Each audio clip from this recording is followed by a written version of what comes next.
Nossa convidada de hoje atua na linha de frente do neurodesenvolvimento infantil, unindo prática clínica, educação em saúde e um olhar atento ao ambiente digital. Com experiência no cuidado de crianças com autismo, TDAH, TOD e demais condições, transforma a ciência em orientação aplicável, do consultório às rotinas das famílias. Nas redes, traduz evidências científicas de maneira clara para que pais e educadores façam escolhas conscientes sobre o tempo e a qualidade de tela de seus pequenos. Com vocês, a neurologista pediátrica, doutora Tamires Mariano.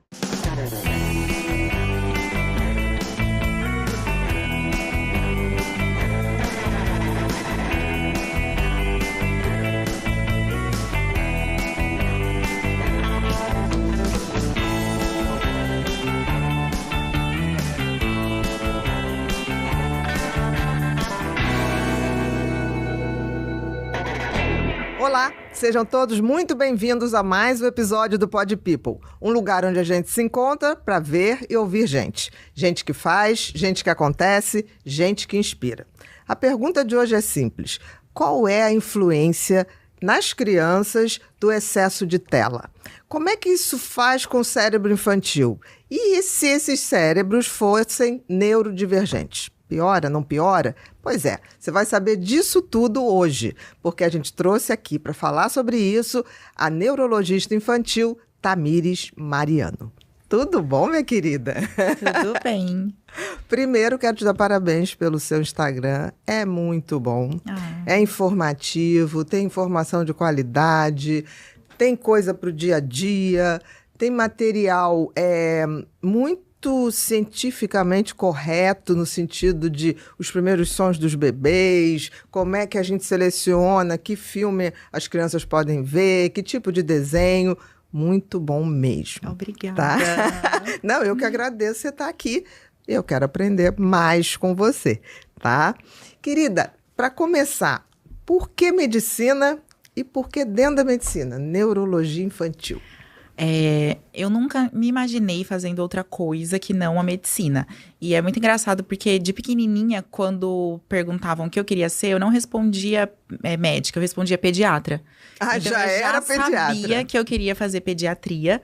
E quando eu entrei na faculdade de medicina e comecei a lidar mais com as possibilidades, todo mundo dizia, você vai mudar de ideia, né? Porque pediatria você tem que lidar com as mães e não é isso. Nunca mudei de ideia.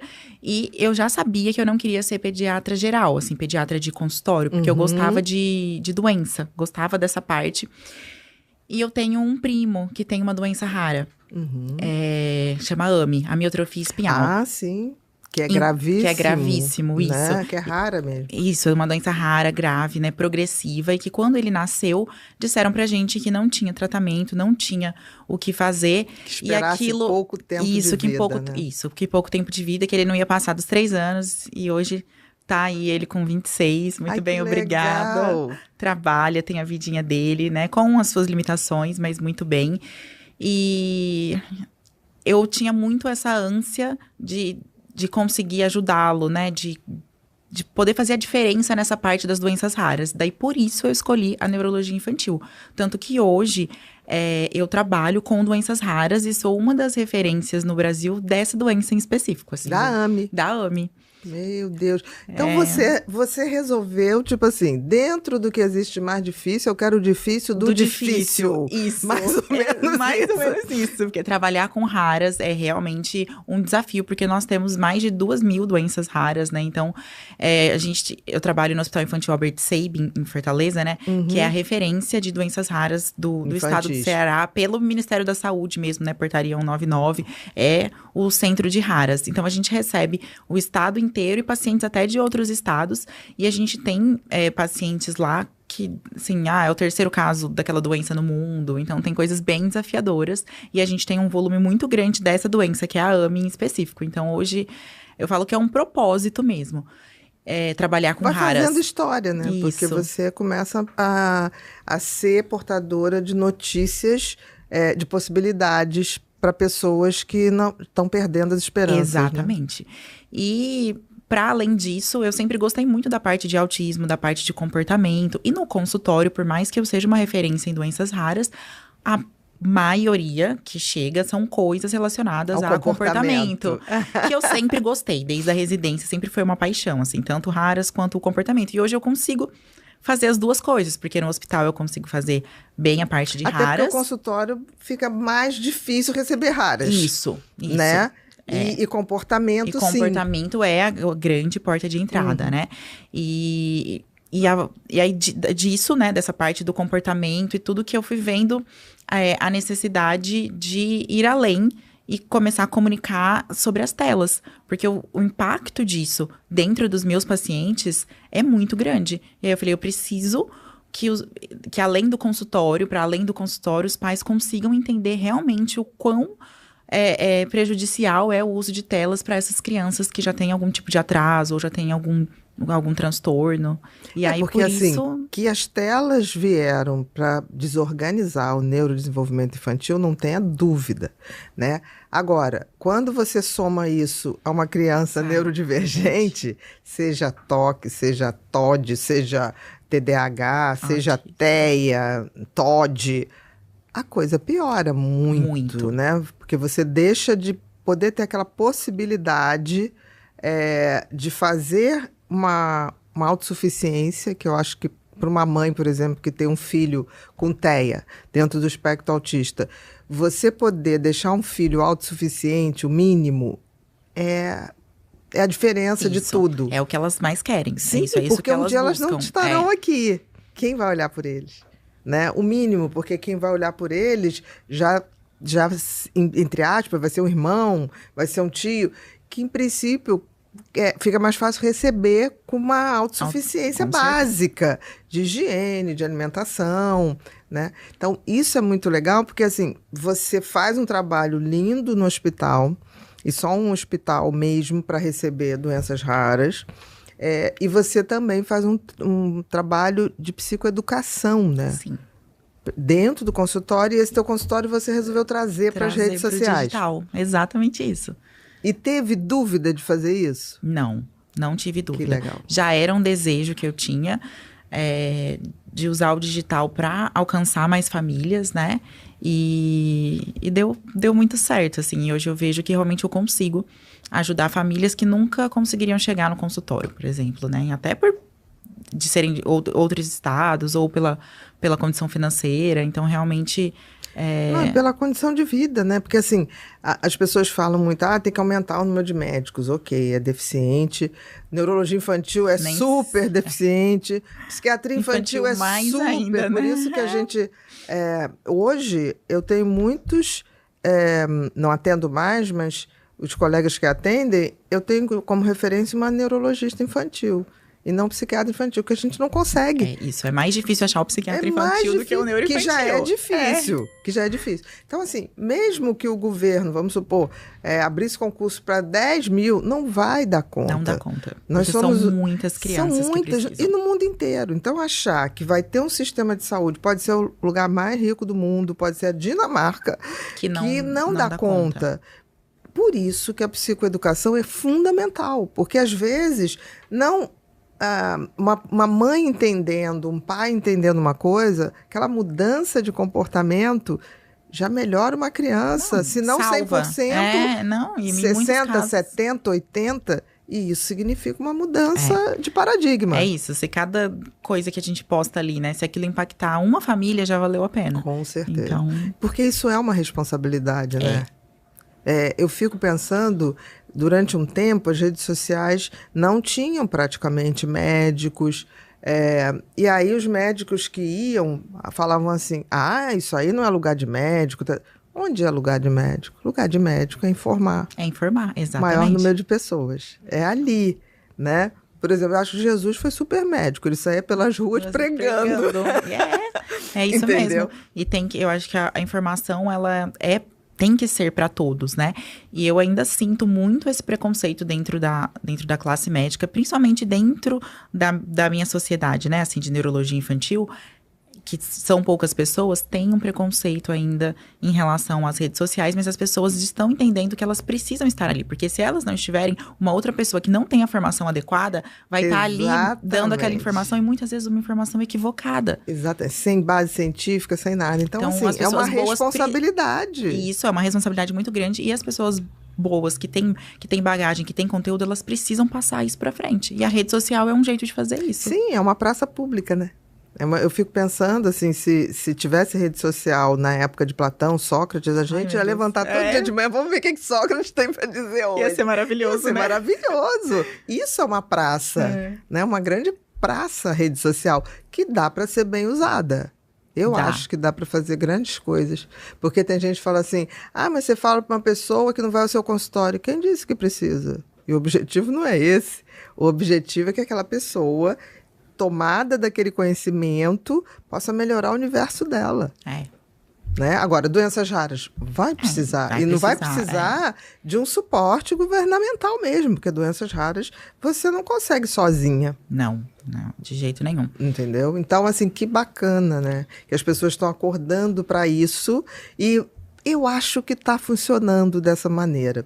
Eu estava lendo uns artigos que dizem que aquele pico de overdose de informação inútil das redes sociais, que tem, não estou aqui fazendo nenhuma crítica, cada um coloca, é uma praça democrática, tá?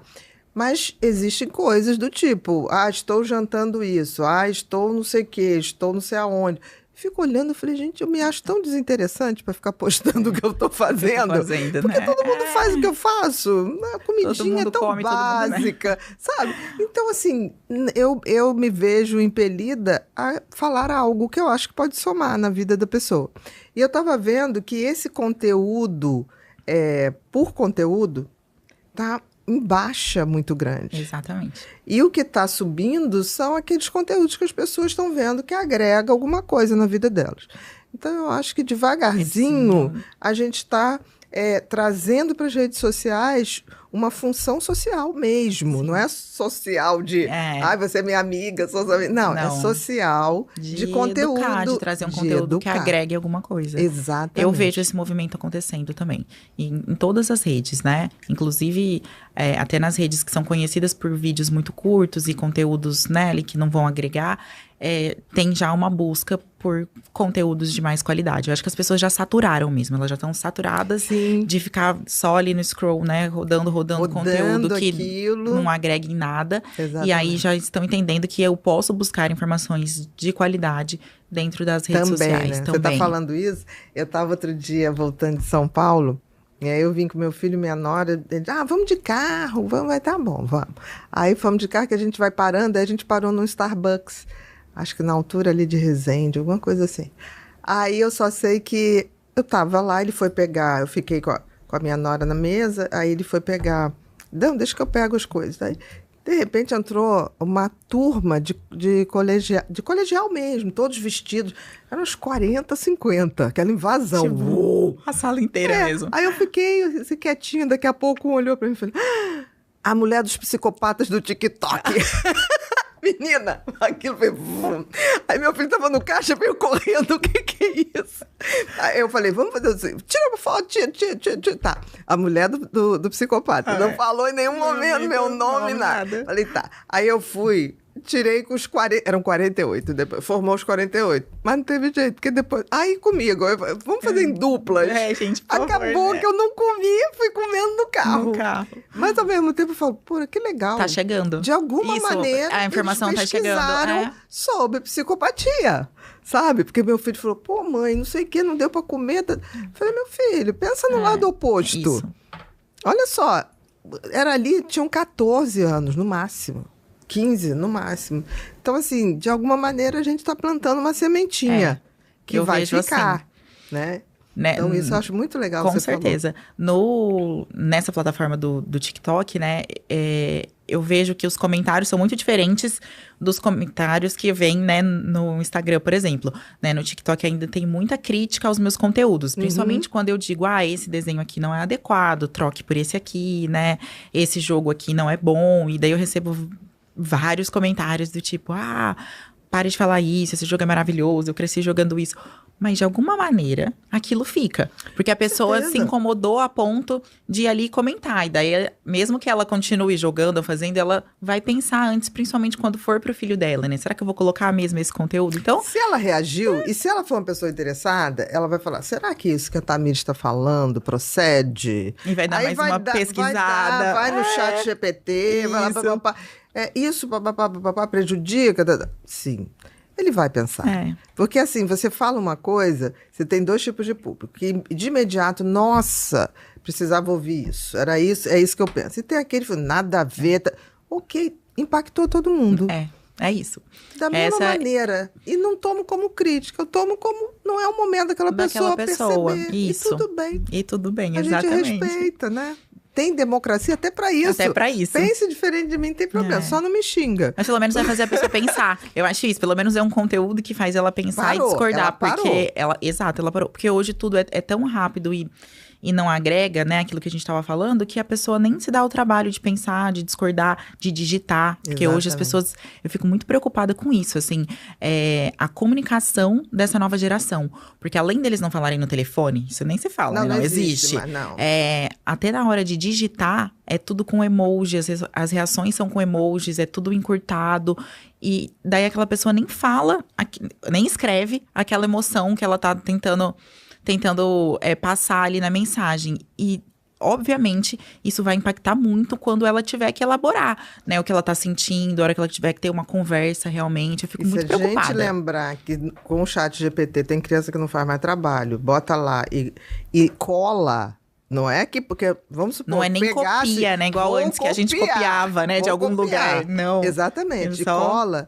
E isso já tem estudos, né? Por exemplo, a Dinamarca foi o primeiro país, não sei se você leu sobre isso, que botou tablet em todas as escolas, Já tirou, mandou tirar tudo. Voltar o caderno, voltar a caneta, o lápis, porque provou que houve uma queda cognitiva. Antes da inteligência artificial. Inteligência artificial, eu acho fundamental. Por exemplo, na tua área de doenças raras... ajuda muita coisa. Ajuda muito, né? Porque o diagnóstico é demorado, é difícil. É um parceiro ali para, vamos me ajudar a pensar numa coisa que eu não pensei. Ou me trazer o que tem de artigo disso, aquilo, né? Ajuda. Fundamental. Mas... é uma parceria, é um complemento. Não pode substituir, né? Não te substitui. É o que eu digo. Tenho medo da inteligência artificial, tenho medo de quem usar como mestre.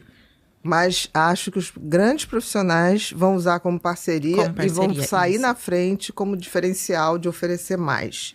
Mais velocidade de diagnóstico, mais destreza de escolha de tratamentos adequados. Eu concordo. E eu fico preocupada...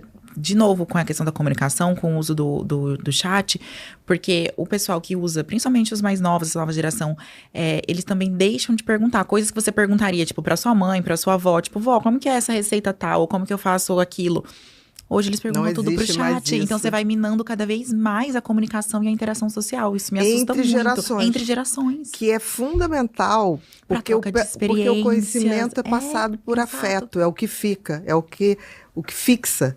Né? Então, aquela coisa que você perguntava à avó... da receita e tudo, não existe mais. Não existe mais. As conexões humanas... estão se perdendo cada vez mais, assim.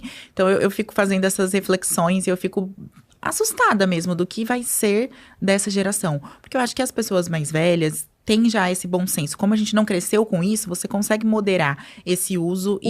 Exatamente. Em alguns momentos. Mas essa nova geração é para tudo. Tanto que eles não acessam mais o Google, né? O Google chat não existe. Não existe. Então, se eles não acessam nem o Google, quem dirá acessar outras pessoas, né? Eu fico... O que tira a coisa mais básica da humanidade, que é essa capacidade da gente ser humano na interação com o outro. Isso. Essa habilidade que a geração Z tem, o tal do olhar frio, né? Eles não fazem contato visual, eles andam olhando para os smartphones. Exatamente. Quando eu estou em restaurantes, eu faço sempre essa observação, de ficar observando as mesas mesmo. E tem duas coisas que me preocupam muito. Uma, os adolescentes, né, e as crianças que ficam realmente ali só olhando o celular. eles fazem o pedido pro garçom sem olhar pra pessoa. Não olha. Não olha. E eu sou uma pessoa chata. Olha. Porque assim, eu chego num lugar, um garçom chega e fala, como é seu nome? Eu também. Meu nome é Ana Beatriz. Me chama de Bia. Eu falo assim, nem falo Ana Beatriz, me chama de Bia. Ah, João, tá. Outro dia tinha um garçom, eu tava em São Paulo, eu fui almoçar, pertinho de onde eu moro, e aí eu comi um peixinho, não sei o que lá. Aí ele falou, tudo bom, dona Bia? Eu falei, tudo bom, Tom. Ele falou, é Antônio. Eu falei, mas Tom é apelido de Antônio. Jura? E Tom Jobim era Antônio. Viu? Muito bom. Antônio brasileiro. Aí ele, eu não sabia disso. Eu falei, pois é, Tom. Ele falou, tá bom, tá vendo? ele aprendeu. E ele aprendeu uma informação contigo, né? Olha que legal. Ele não vai esquecer mais. Nunca mais. Porque eu falei, Tom, ele falou, meu nome é Antônio. Eu falei, mas é a abreviação, Tom. Né? Então, assim, eu acho que a gente vai ter que reaprender, as crianças, né, vão ter que reaprender a serem seres sociais. E as crianças, sim, mas outra coisa que me preocupa muito e que eu observo, você já deve ter observado também, é que às vezes a criança não está no celular, mas o pai e a mãe estão. Exatamente. E a criança está ali sozinha. E pedindo, né? Pedindo uma puxando, atenção, comendo sozinha. E aí eu falo, meu Deus do céu. E aí, essa criança que não está sendo atendida e que está ali sozinha, primeiro que ela está vulnerável, né? Outro dia eu estava observando no restaurante o pai, a mãe e um filho. Pai e a mãe aqui, no celular, tipo, não piscavam. O garçom veio, colocou uma jarra, serviu o copo do menino. Eles nem perceberam o que era. Serviram o copo do menino e saiu. Eu falei, e se fosse alguém, sei lá, que colocasse alguma coisa na bebida daquela criança, que levasse aquela criança, eles não iam perceber. Sinal. Isso, e chamasse, eles não iam perceber. E aí, 5 minutos depois, aconteceu o quê? A criança pegou o celular.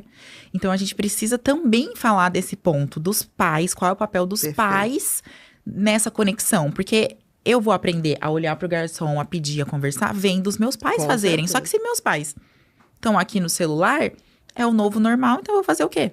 Vou pegar e vou ficar aqui no celular também. Que é a coisa do exemplo, né?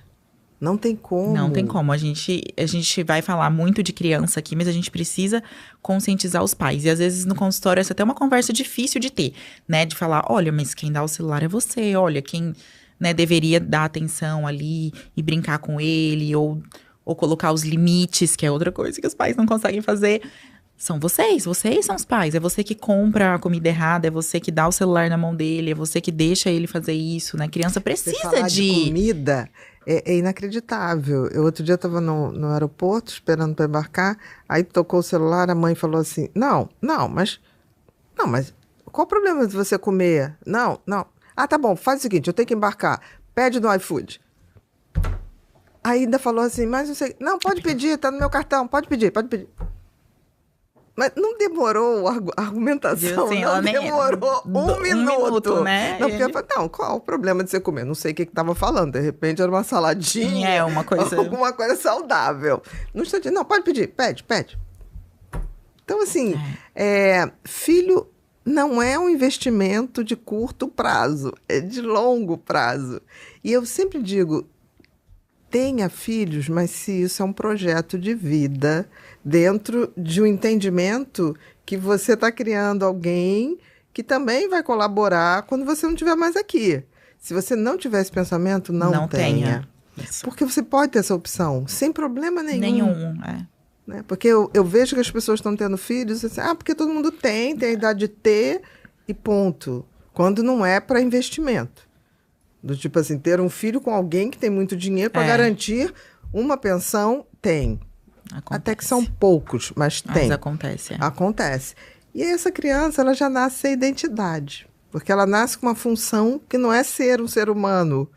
É ser um sustento para alguém, é preencher um vazio para alguém. Isso é muito triste. Né? Muito. E os pais, eu sinto que eles não estão preparados para essa conversa sobre o papel dos pais mesmo, de educar, de colocar limites. Eles, mas ele não aceita o não. Mas é você que tem que ensinar ele a receber o não e quais são os limites.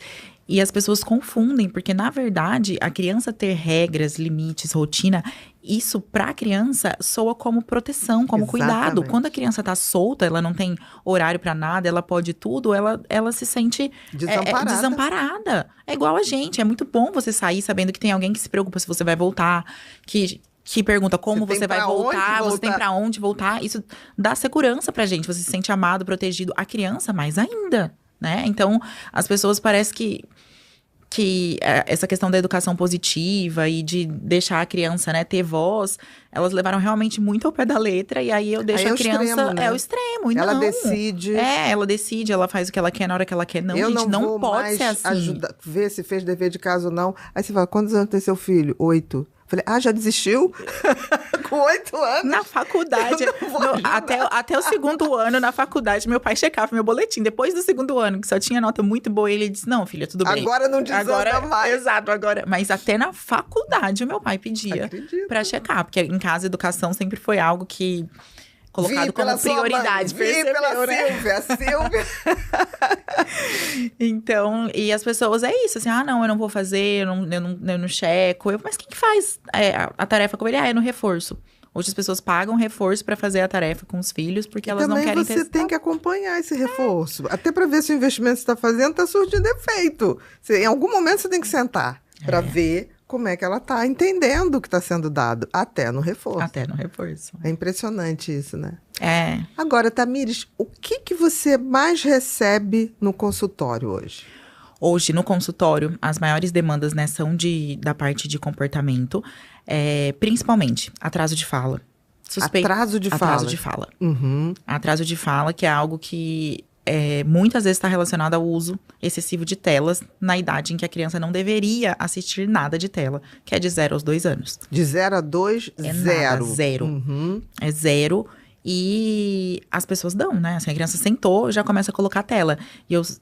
E, de fato, é o que mais prejudica. Se você me perguntasse, o que mais prejudica em relação às telas? A exposição precoce. Então, a criança que é exposta antes do tempo é mais ou menos como o açúcar. A gente sabe que não pode dar açúcar antes dos 2 anos para a criança. E quando essa criança recebe açúcar desde cedo, ela vai quase que certeza ter problemas em relação a peso ou, né, de risco maior de diabetes e outras questões. A mesma coisa acontece com a tela. A tela é proibida até os 2 anos porque o cérebro da criança não está pronto para receber aquela quantidade de estímulos. Assim como um bebezinho não está pronto para receber comida, a gente não dá arroz e feijão para uma criança de 6 meses, porque o intestino dela não tá pronto. A mesma coisa com as telas. O cérebro da criança não tá pronto para receber aquele estímulo, por isso que é proibido. Não é que pode 10, 20 minutos. Não pode nada. Porque zero. do 0 aos 2 anos, discussão. não tem discussão. Do 0 aos 2 anos, o cérebro, ele tá expandindo tanto em conexões que ele cresce de volume. Na Tanto que a criança tem a cabecinha maior do que o corpinho, exatamente. A criança já nasce com a cabeça bem maior. E aos 2 anos, quando ela vai tanto no pediatra quanto no neurologista infantil, a gente mede a cabecinha normalmente só até os 2 anos. Porque aos 2 anos já tá praticamente do tamanho que vai ser na vida adulta. O corpo é que vai se harmonizando. O corpo é que vai se harmonizando, Uhum. exatamente isso. Então, assim, é um crescimento tão grande que ele cresce em volume.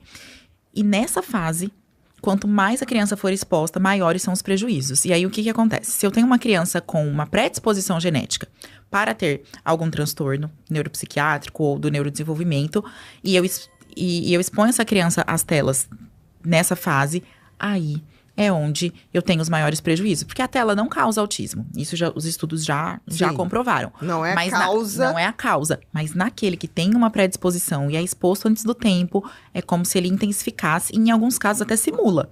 Então, eu recebo crianças também com... tanto com atraso de fala, decorrentes das telas, e também com as estereotipias, que são aqueles movimentos repetitivos que a criança faz. Sim, aquela coisa. Né? E tem muitas crianças que assistindo fazem isso. Se olhar as crianças assistindo, elas ficam, se não estiver segurando o celular na mão, né? Elas ficam eufóricas e fazem o famoso flapping, que é esse balançar das mãos, ou pulam, assim, ou ficam pulando na ponta do pé. Ficam, exatamente, e de se tanta comer excitação. doce, então... Se fizer isso, comendo doce, aí é o desespero. Então, eu recebo muito isso. Recebo também, né, crianças realmente com suspeita de autismo, independente do uso de telas, com dificuldades de aprendizado, crianças que têm atraso motor, né? Assim, deu o tempo de andar e ainda não estão andando, né? Da parte cognitiva, né? Deu ali a hora da alfabetização e ainda não estão conseguindo acompanhar, tem bastante dificuldade. E também as questões de distúrbios do sono, as dificuldades do sono eu recebo muito. Tanto relacionado à tela, quanto relacionado a outros transtornos, né? Mas crianças com dificuldade para iniciar ou manter o sono, ou então também com muita dificuldade de acordar. Porque voltamos para a parte dos limites. As crianças estão indo dormir no horário que a família vai dormir, 11h30, meia-noite. Criança de 2, 3 anos. Gente, isso não existe. Não existe. É óbvio que no dia seguinte a criança vai ter dificuldade de acordar, ela vai ficar irritada, ela vai ser desatenta, né? Então, ou não vai prestar atenção na aula e vão achar que é déficit de atenção. Isso. Vai fazendo um bolo. Muito. Eu recebo muita criança pequena, com 3, 4 anos, com hipótese de diagnóstico de TDAH. Às vezes até com 2 anos. Mas eu falo, aí não gente, bem. Não é. Não dá pra dizer isso agora. Calma, né? Primeiro vamos ver como que tá a rotina dessa criança. Aí é tela, não tem horário pra dormir, né? Come doce de noite, uma série de coisas que interferem. Então, essa é uma queixa frequente também. A parte dos atrasos motores e também a parte de epilepsia, né? Crianças que têm crises epiléticas, a gente recebe bastante criança com paralisia cerebral, que sofreu ali algum insulto, né? Na hora do parto, e aí evolui com atrasos. Então, essas são as maiores demandas. E às vezes chega também alguma coisa de raras, porque como eu sou uma referência já, né? Mas realmente aspecto. É muito raro chegar. Realmente, se eu fosse medir, assim, 90% são questões comportamentais e ligadas à suspeita de autismo ou algum sintoma que está dentro do espectro autista. E a maioria que chega com essa suspeita, você vê que são coisas comportamentais? Ou é meio a meio? Meio a meio, assim. Muitos realmente... Independente do uso de tela, estão dentro do espectro, mas tem muitos que realmente o ambiente, as telas, a ausência de rotina, essa questão do sono, ou ainda não tá indo pra escola, já deveria tá indo pra escola, influencia demais. Um lar desorganizado, né, pais separados, é criado pela babá, ou então fica solto em casa porque a mãe tem que sair pra trabalhar, isso tem bastante mesmo. Isso é tão interessante, né, porque assim, a criança dentro do espectro autista, se as pessoas soubessem que estimulando, é meio que nem Terra Brasília, se plantando tudo dá, se estimulando você muda. E quanto antes a gente estimula. De um nível para outro, e às vezes para coisas imperceptíveis, né? A gente recebeu aqui já tem bastante tempo o Tiago Castro, que é pediatra, que fala bastante de autismo, né? E aí quando eu tive em Foz do Iguaçu para fazer uma palestra, fui jantar com eles, não sei o quê, eu fiquei encantada, assim, do sistema de educação das crianças. Dos filhos, dois, né? Agora nasceu a menininha, agora eu não sei. Aí, eu tava lá na casa, primeiro que é tudo muito feito para eles terem contato, pé no chão, não sei o quê. Os 2 menininhos nos receberam, assim, de uma maneira tão fofa. E daqui a pouco, tia, dá licença que eu vou ler. Era a hora da leitura. Deus do céu, tia, dá licença que agora eu vou dormir. Vem de pijaminha. Se despedir. E nisso a mãe já tinha saído para botar o menorzinho para dormir na hora. Eu falei assim, gente, isso tem câmera ligada? Tipo, vai passar em algum lugar depois, né? Não era, sabe? É a rotina de fato, tem uma rotina que funciona. E os dois, assim, né? Com contato físico muito bacana, espontâneo. Tipo assim, tia, vem ver a coisa que eu tô plantando, a frutinha que tá nascendo. Levando, assim. Eu falei, gente, e tinham, sim, e são autistas, né? Então, assim... Mas, assim, tão preparados para a vida. Isso porque a rotina e a estimulação precoce. É tudo. E quanto antes eu começo a estimular, por isso que as pessoas não têm que ter medo de procurar o neurologista infantil ou de conversar com o pediatra sobre os atrasos, né? Essa história de cada criança tem seu tempo, calma lá, né? Sinal, isso tem alguns colegas que deviam parar de fazer isso, pelo amor de Deus. Fala assim, não vamos aguardar. Se tem a dúvida, estimulação vai fazer bem para a criança. É isso que eu digo para os pais que chegam com medo. Que não tem. Você não vai se arrepender de estimular o seu filho. Exatamente. Nunca. Vou colocar ele na fono na psicóloga, aí ele vai melhorar em 6 meses. Que bom. Aí ele tem alta. Então, tudo bem, né? E os pais ficam com tanto medo. Eles têm muito medo do diagnóstico, assim. Porque ainda tem um estigma, né? Sim. Então, fica postergando. E eu falo, não, gente, não tenham medo, né? Mas assim, tempo busquem perdido, ajuda. Né? E é isso. O que... conta mais, assim como a exposição que prejudica mais é a exposição. Quanto mais precoce, o mesmo é válido para a estimulação. Quanto antes eu começo, melhores são os resultados. Não tem nada a perder. Nada.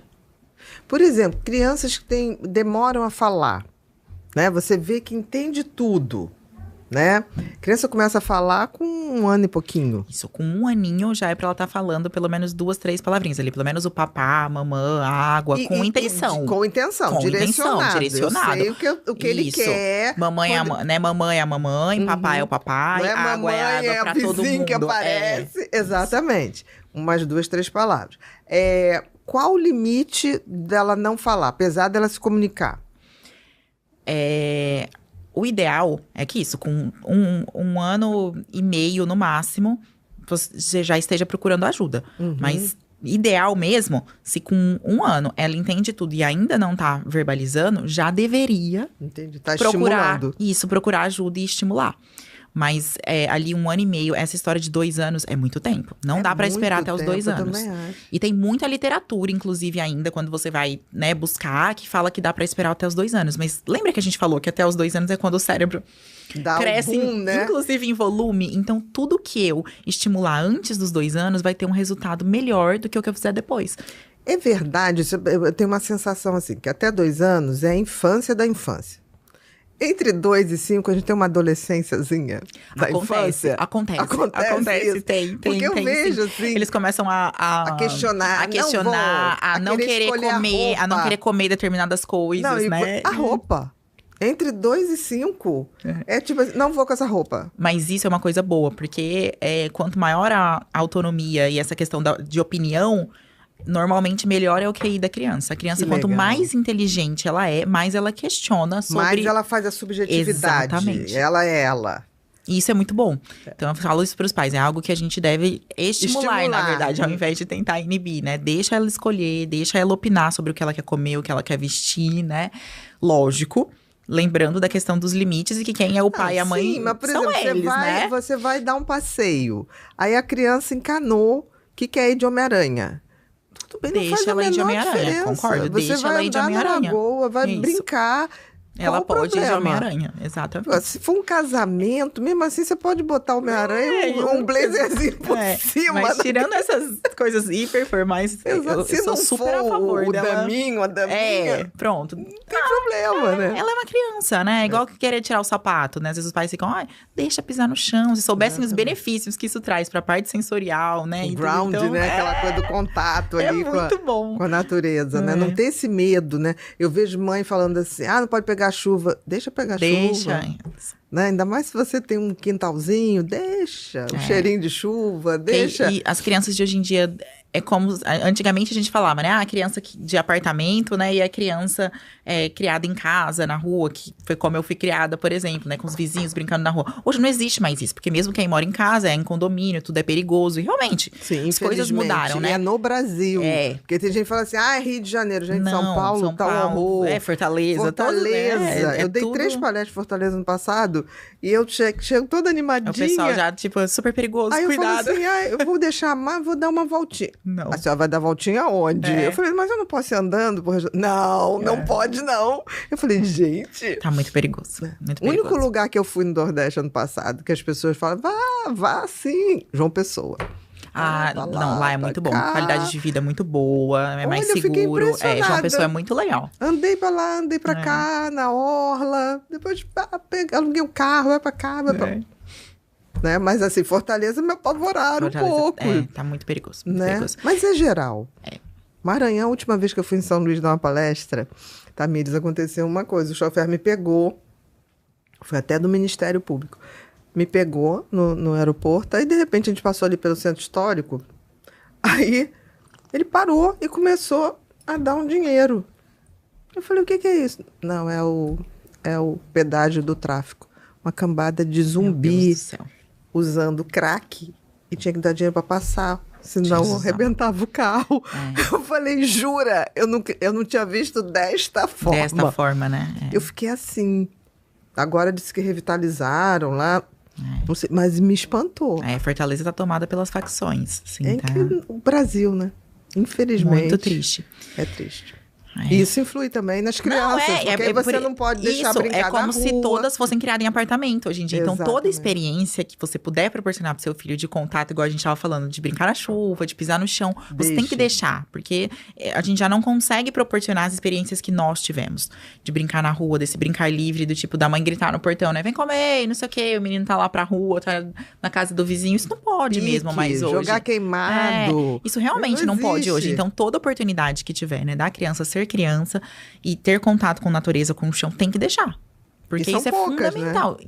E que tem que aproveitar mesmo. E tem que aproveitar, é isso. Porque isso vai fazer diferença no neurodesenvolvimento. Também isso está atrapalhando muito, né? Uma outra coisa. Dentro disso tudo que você está vendo, que você falou, a epilepsia ainda é uma coisa comum? Sim. Porque as pessoas falam muito pouco, fica aquela coisa, não, quando ele teve uma febre, aí ele teve aquele negócio, né? Não, ainda é comum, é que realmente como o autismo, né, tomou muita coisa... É porque abriu o espectro, então ficou uma coisa para identificação numérica maior. E aí a gente fala muito do autismo, os outros transtornos ficam um pouco apagados, assim, né? A gente tem muitas coisas pro autismo, mas poucas coisas pro TDAH, pro TOD, né? Pros outros transtornos. Mas a epilepsia ainda é algo muito frequente.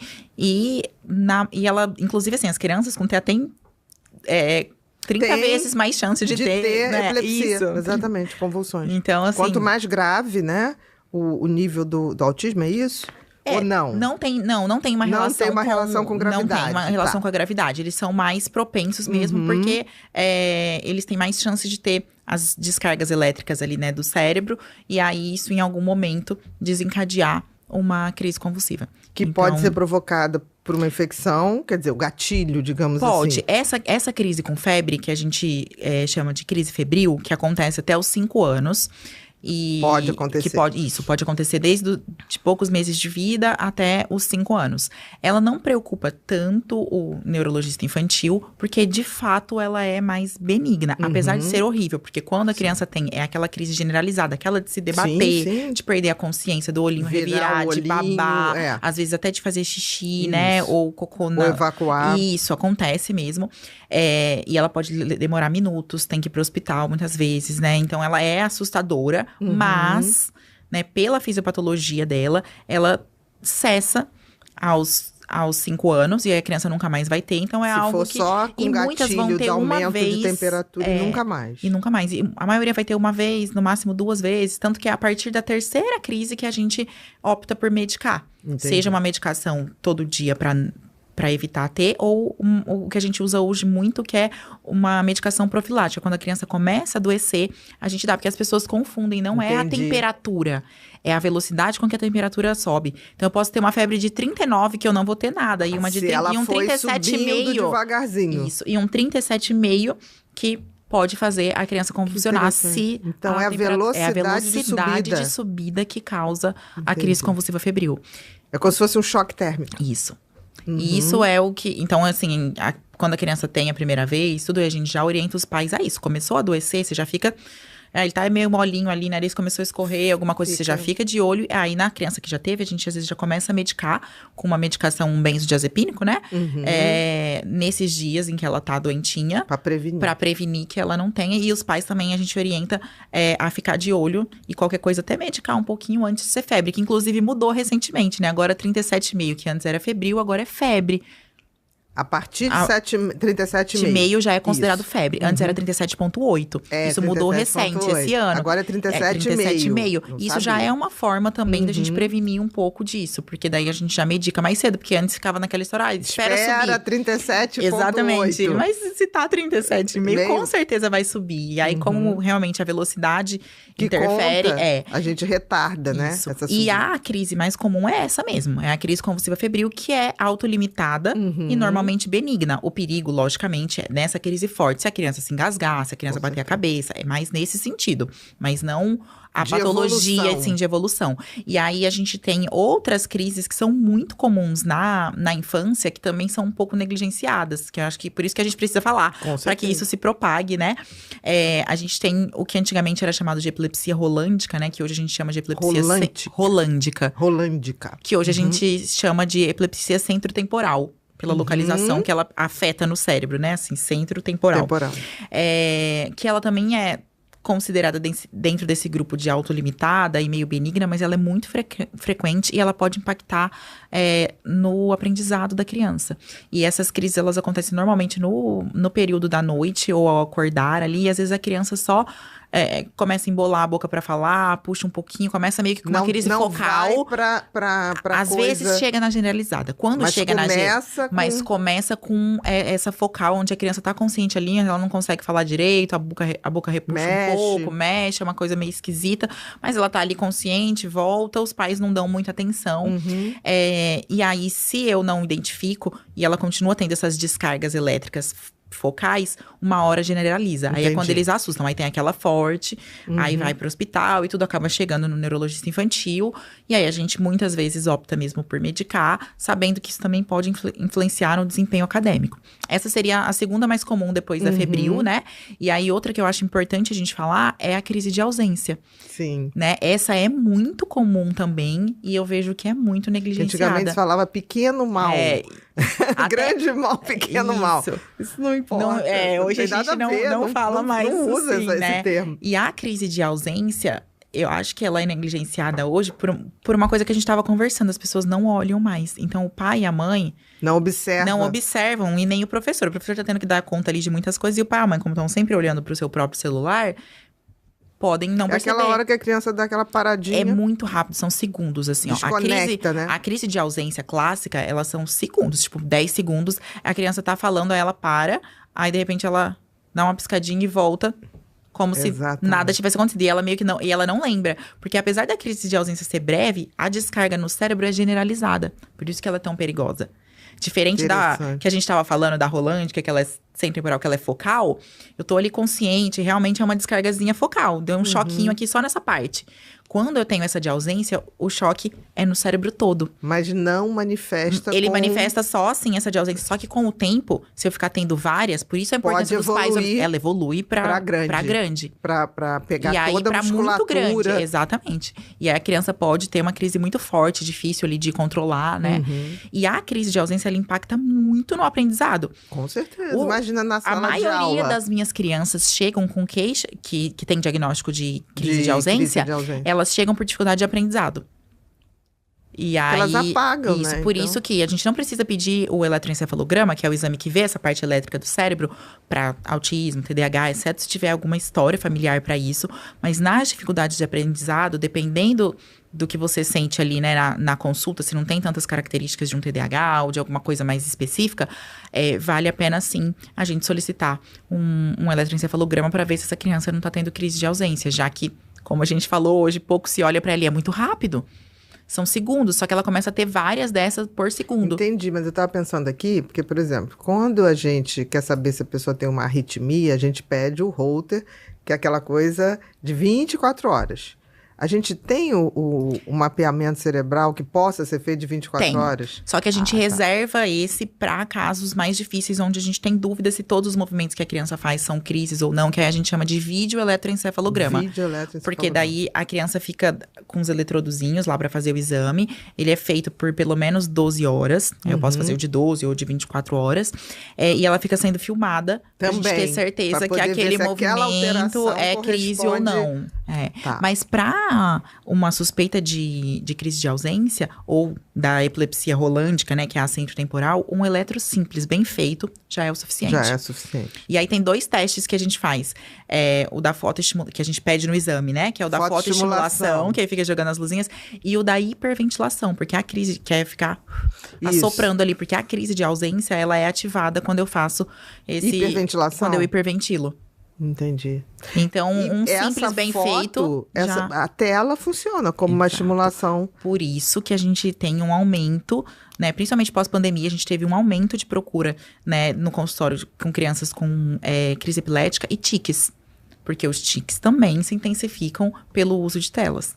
Tanto as descargas elétricas, tipo, na forma focal ou... A de ausência menos, porque a de ausência é uma outra base, é mais a focal. Tá. Isso. E os tiques motores, né? Os tiques motores também aumentaram muito, né, pós-pandemia. Os tiques eu não tinha reparado. Inclusive, na época da pandemia, a Bela Falcone, né, que é a Sim. influenciadora, ela até expôs o caso da filha dela, porque a filha dela começou com tics e tava com muito vício em telas e tudo, daí depois ela contou e demorou, assim, pra ela melhorar. Associar. Não, tanto pra ela associar, mas também pra os tics deixarem, né? Mesmo assim, de com a fazer, redução. mesmo com a redução das telas. Ela precisou de terapia e de outras coisas pra conseguir melhorar. Então, isso é uma coisa que aumentou muito. E Independente dela ter uma predisposição pra isso ou não. Exatamente. Sim, independente. Aí o que a gente vê na prática é, se eu não tenho casos de tics na família, né, uma predisposição genética, se eu tiro a tela, faço um pouco de terapia com aquela criança, ela mais melhora. rápido. Mas naquele que tem uma predisposição, isso pode ser um gatilho, inclusive, pra abrir uma Entendi. síndrome mais grave. E que Mais não- grave, né? Tipo um Tourette. Um Tourette. Mas essa abertura que não volta mais. Que não volta. É a mesma coisa com o autismo e com as outras coisas. Por isso que a tela, tão nessa primeira importante, infância, aí tem que ser muito controlada. É tão porque importante não arriscar, porque aquilo pode ser um Exato, gatilho. Porque aquilo pode ser um gatilho, ainda mais se tiver casos na família. Exatamente. A tela tem que ser 0 até os 2 anos. Ali dos 3 aos 5 anos, 1 horinha por dia. Dos 6 aos 10 anos, 2 horinhas. E a partir dos 11 anos, que são 3... E inclusive pra gente, que são 3 horas e inclui tudo, né? TV, tablet, celular e o que a criança usa pro estudo. E é interessante, assim, porque os pais têm muita dificuldade mesmo. E a maioria, assim, mas meu filho vai ficar com raiva de mim. Aí você fala assim, mas faz parte. Faz parte. Até para aprender a Pra se autorregular. frustrar. Exato, regular você a tem que emoção. frustrar ele, você tem que Pra frustrar regular ele, senão... a raiva, né? Eu tava outro dia voltando de São Paulo, aí tava no voo, o menino que o comissário botou, assim, porque ele tava viajando sozinho. Aí ele tava com um capacete de skate, e botou o skate assim. Aí ficou do meu lado. Foi tão interessante. Ai, eu que adoro ele, quando bonitinho. tem criança do meu lado. Eu falei, quantos anos você tem? Ele falou, 8. Vou fazer 9 ano que vem. Tá. Aí daqui a pouco ele pegou, você tem carregador? Eu falei, deixa eu ver seu celular. Aí eu falei, não. Ele falou, meu celular é muito velho. Aí eu falei assim, mas tudo bem, vamos pedir alguma coisa. Mas para que você precisa? Não, para quando eu chegar, dizer à minha mãe que eu cheguei. Uma criança que entende a função do celular, de Aí fato, eu falei, né? E você não tem nada no seu celular? Eu, né? Até desconfiei, Não, né? Do tipo... Não tenho nada. Você tem WhatsApp? Não tenho. Não. Aí ele falou assim... Ainda há esperança no mundo. Aí ele falou assim, a minha mãe disse que não é bom. Eu falei, e você, como é que faz com os outros? Não me incomodo não, porque eu chego na escola, todo mundo tem, o que eu tenho que saber, eles falam. Se eu tiver que saber, eles falam. É isso. Ele só tinha o celular para ligar telefone, tá? Não era ligação, olha ligar, isso. mãe, cheguei. Coisa mais bonitinha. Mas assim, tão amadurecido, e eu falo assim, e você fica chateado com a sua mãe? Não. Ela me explicou que não faz bem e ok. Eu falei, meu Deus, eu queria meia dúzia desse. Vamos clonar. Mas você sabe que eu observo um movimento, Bia, que é o seguinte: as crianças que não têm acesso às telas, elas ficam tão à frente que muitos pais às vezes procuram, ou as pessoas comentam como se ela tivesse a famosa altas habilidades, superdotação, de tanto que ela a diferença é gritante, porque ela sabe conversar, ela sabe se portar. Esse menino começou a falar pra mim, você sabe qual é o inseto mais perigoso, o ferrão, não sei o que lá. Eu não sabia quase nada. Ele, é isso. Daqui a pouco ele, se você fosse um bicho, que bicho você queria ser? Gente, eu passei que bom, todo. Eu ia ficar ele muito falou, feliz. eu queria ser um urso polar. Porque o urso polar dorme não sei quantas horas, é o maior predador, não sei o quê. Eu olhei assim e falei, gente, que coisa maravilhosa. A criança que não tem acesso à tela, ela vai ser curiosa. Ela vai ter que aprender perguntando, e ela se interessa, ela tem assunto, ela sabe puxar assunto, coisa né? Igual mais eu tava puxando contigo. Então, assim, é muito importante mesmo, assim, conscientizar as pessoas do quanto a tela prejudica. E às vezes eu recebo alguns comentários assim, minha filha tem 2 anos, assiste tudo isso aí e não tem esses comportamentos. Aí... Okay. Uma outra pessoa respondeu assim, experimenta tirar o celular dela pra ver se ela não vai ter algum comportamento. Porque o problema não é enquanto eles estão usando, é na tentativa de tirar, né? Assim, são... Porque dá abstinência, tem criança que tem abstinência. Tem criança que tem abstinência, que tem surtos mesmo, assim, de quebrar as coisas em casa, né? Assim, então, a gente vê, assim, eu vejo coisas muito sérias em relação ao uso de tela, assim, de vício mesmo, né? Assim, e alguns até chegando na dependência, que aí é mais grave, né? Assim, que aí realmente vai ter... E cada vez mais precoce. E cada vez mais precoce. E É esse muito é tão triste. assim, porque os pais ficam, não quer ver, não quer ver. Quando for ver, vai ser difícil. Mas muito mais difícil. Não, e é uma, assim, é uma cascata, né? Porque eu começo a assistir cedo, isso vai trazer prejuízo. O tipo de conteúdo que eu assisto faz diferença, né? Então, aquele conteúdo que hiperestimula, que eu falo muito nos vídeos, né? Tipo, o conteúdo rápido, acelerado, com cores muito intensas. Aquele conteúdo que é feito pra te prender, né? Esse, sem dúvida, é o que prejudica mais. Mas a gente não pode esquecer que o tempo de tela também conta. Então, se eu assisto conteúdos considerados bons, né? Vou pegar um desenho mais educativo, vou pegar esses desenhos que tem uma velocidade mais calma, não tem tantas cores vibrantes, né? Não é tão acelerado. Tudo bem, eles prejudicam menos, mas se a criança passar o dia inteiro vendo isso e não tiver interação, né, humana, com humanos, de troca, né? olho no olho, né, essa questão de se frustrar, de saber que tem o horário de fazer isso, de fazer aquilo, também é prejudicial. É a mesma coisa. Então, o conteúdo faz diferença, sim, a intensidade dos mas também conta. E o tempo. E outra coisa que a gente não fala muito, porque a gente fala muito isso, as pessoas, eu espero, né? Pelo menos eu acho que quem me segue e assiste meus vídeos já conseguiu entender e identificar, né? Que os vídeos acelerados, cortes rápidas, música muito intensa, transição Aquela de cenas troca rápidas, de cor. isso. Tudo isso é muito prejudicial. E que os desenhos e os filmes que são mais calmos, né? Que parece mais desenho mesmo, né? Que parece aqueles que foram desenhados e que tem um ritmo de fala mais lento, que trazem alguma mensagem, esse já prejudica bem menos. Né? Mas pouco se fala do conteúdo que os youtubers postam, né? Assim, as crianças às vezes passam muito tempo vendo a vida de youtubers mirins, adolescentes e tal. E aí ficam idealizando aquela vida que é irreal, que ninguém tem. E aí eu escuto muito, né, assim, principalmente dos pré-adolescentes, às vezes dizendo assim, a minha vida não tem sentido, a minha vida não tem graça. Mas por quê? E eles nem sabem explicar direito por quê, mas é dessa comparação de achar que eu tenho que estar bonito todo dia, eu tenho que estar maquiado, eu tenho que ganhar um presente todo dia. Essa parte do tem que consumismo. Ser aplaudido, tem que ter não sei quantos seguidores. Isso, e tem que viajar, e tem que fazer isso. E a parte do consumismo me assusta muito, porque eu tenho crianças pequenas, de 3, 4 anos, que os pais falam, doutora, eu não sei o que fazer, eles só falam em comprar. E não é necessariamente coisas caras, mas tem que comprar alguma coisa todo dia, tem que isso. E aí, a gente volta para aquela questão da predisposição genética. Porque as crianças que têm predisposição genética para transtornos psiquiátricos futuros, a gente já começa a observar os pequenos furtos com 3, 4, 5 anos. Porque a mãe não compra, daí ele quer o que é do coleguinha, e daí ele vai lá e rouba a cartinha de Pokémon, rouba o brinquedinho, coloca nas coisas dele, e os pais vão perceber em casa, muito tempo depois. Ou percebe e não fala nada. Ou a escola, né, vai relatar. Então, é muito sério. A gente tem que vigiar o que os nossos filhos assistem. E outra preocupação que eu tenho, eles crescem, chegam aí nessa fase, né, depois dos 12 anos, que teoricamente já podem ter mesmo celular, né? Porque pela Sociedade Brasileira de Pediatria e também pelo guideline que saiu do Ministério da Saúde esse ano, né?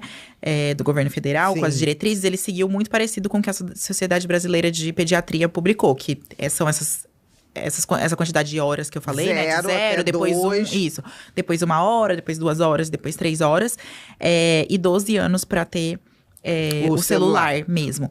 E depois dos 12 anos, os pais, tipo, é aquela história ele tem que fazer a tarefa por conta, então ele já pode controlar no máximo o tempo de uso, mas deixa de ver o que eles estão acessando. E é aí que mora o perigo, porque na fase, né, da pré-adolescência e da adolescência, eles estão muito vulneráveis, mais ainda à opinião dos outros, né, a serem influenciáveis. E aí, eles passam muito tempo vendo esses youtubers que têm uma vida que não é a vida real, que a gente sabe muito bem que não é a vida real.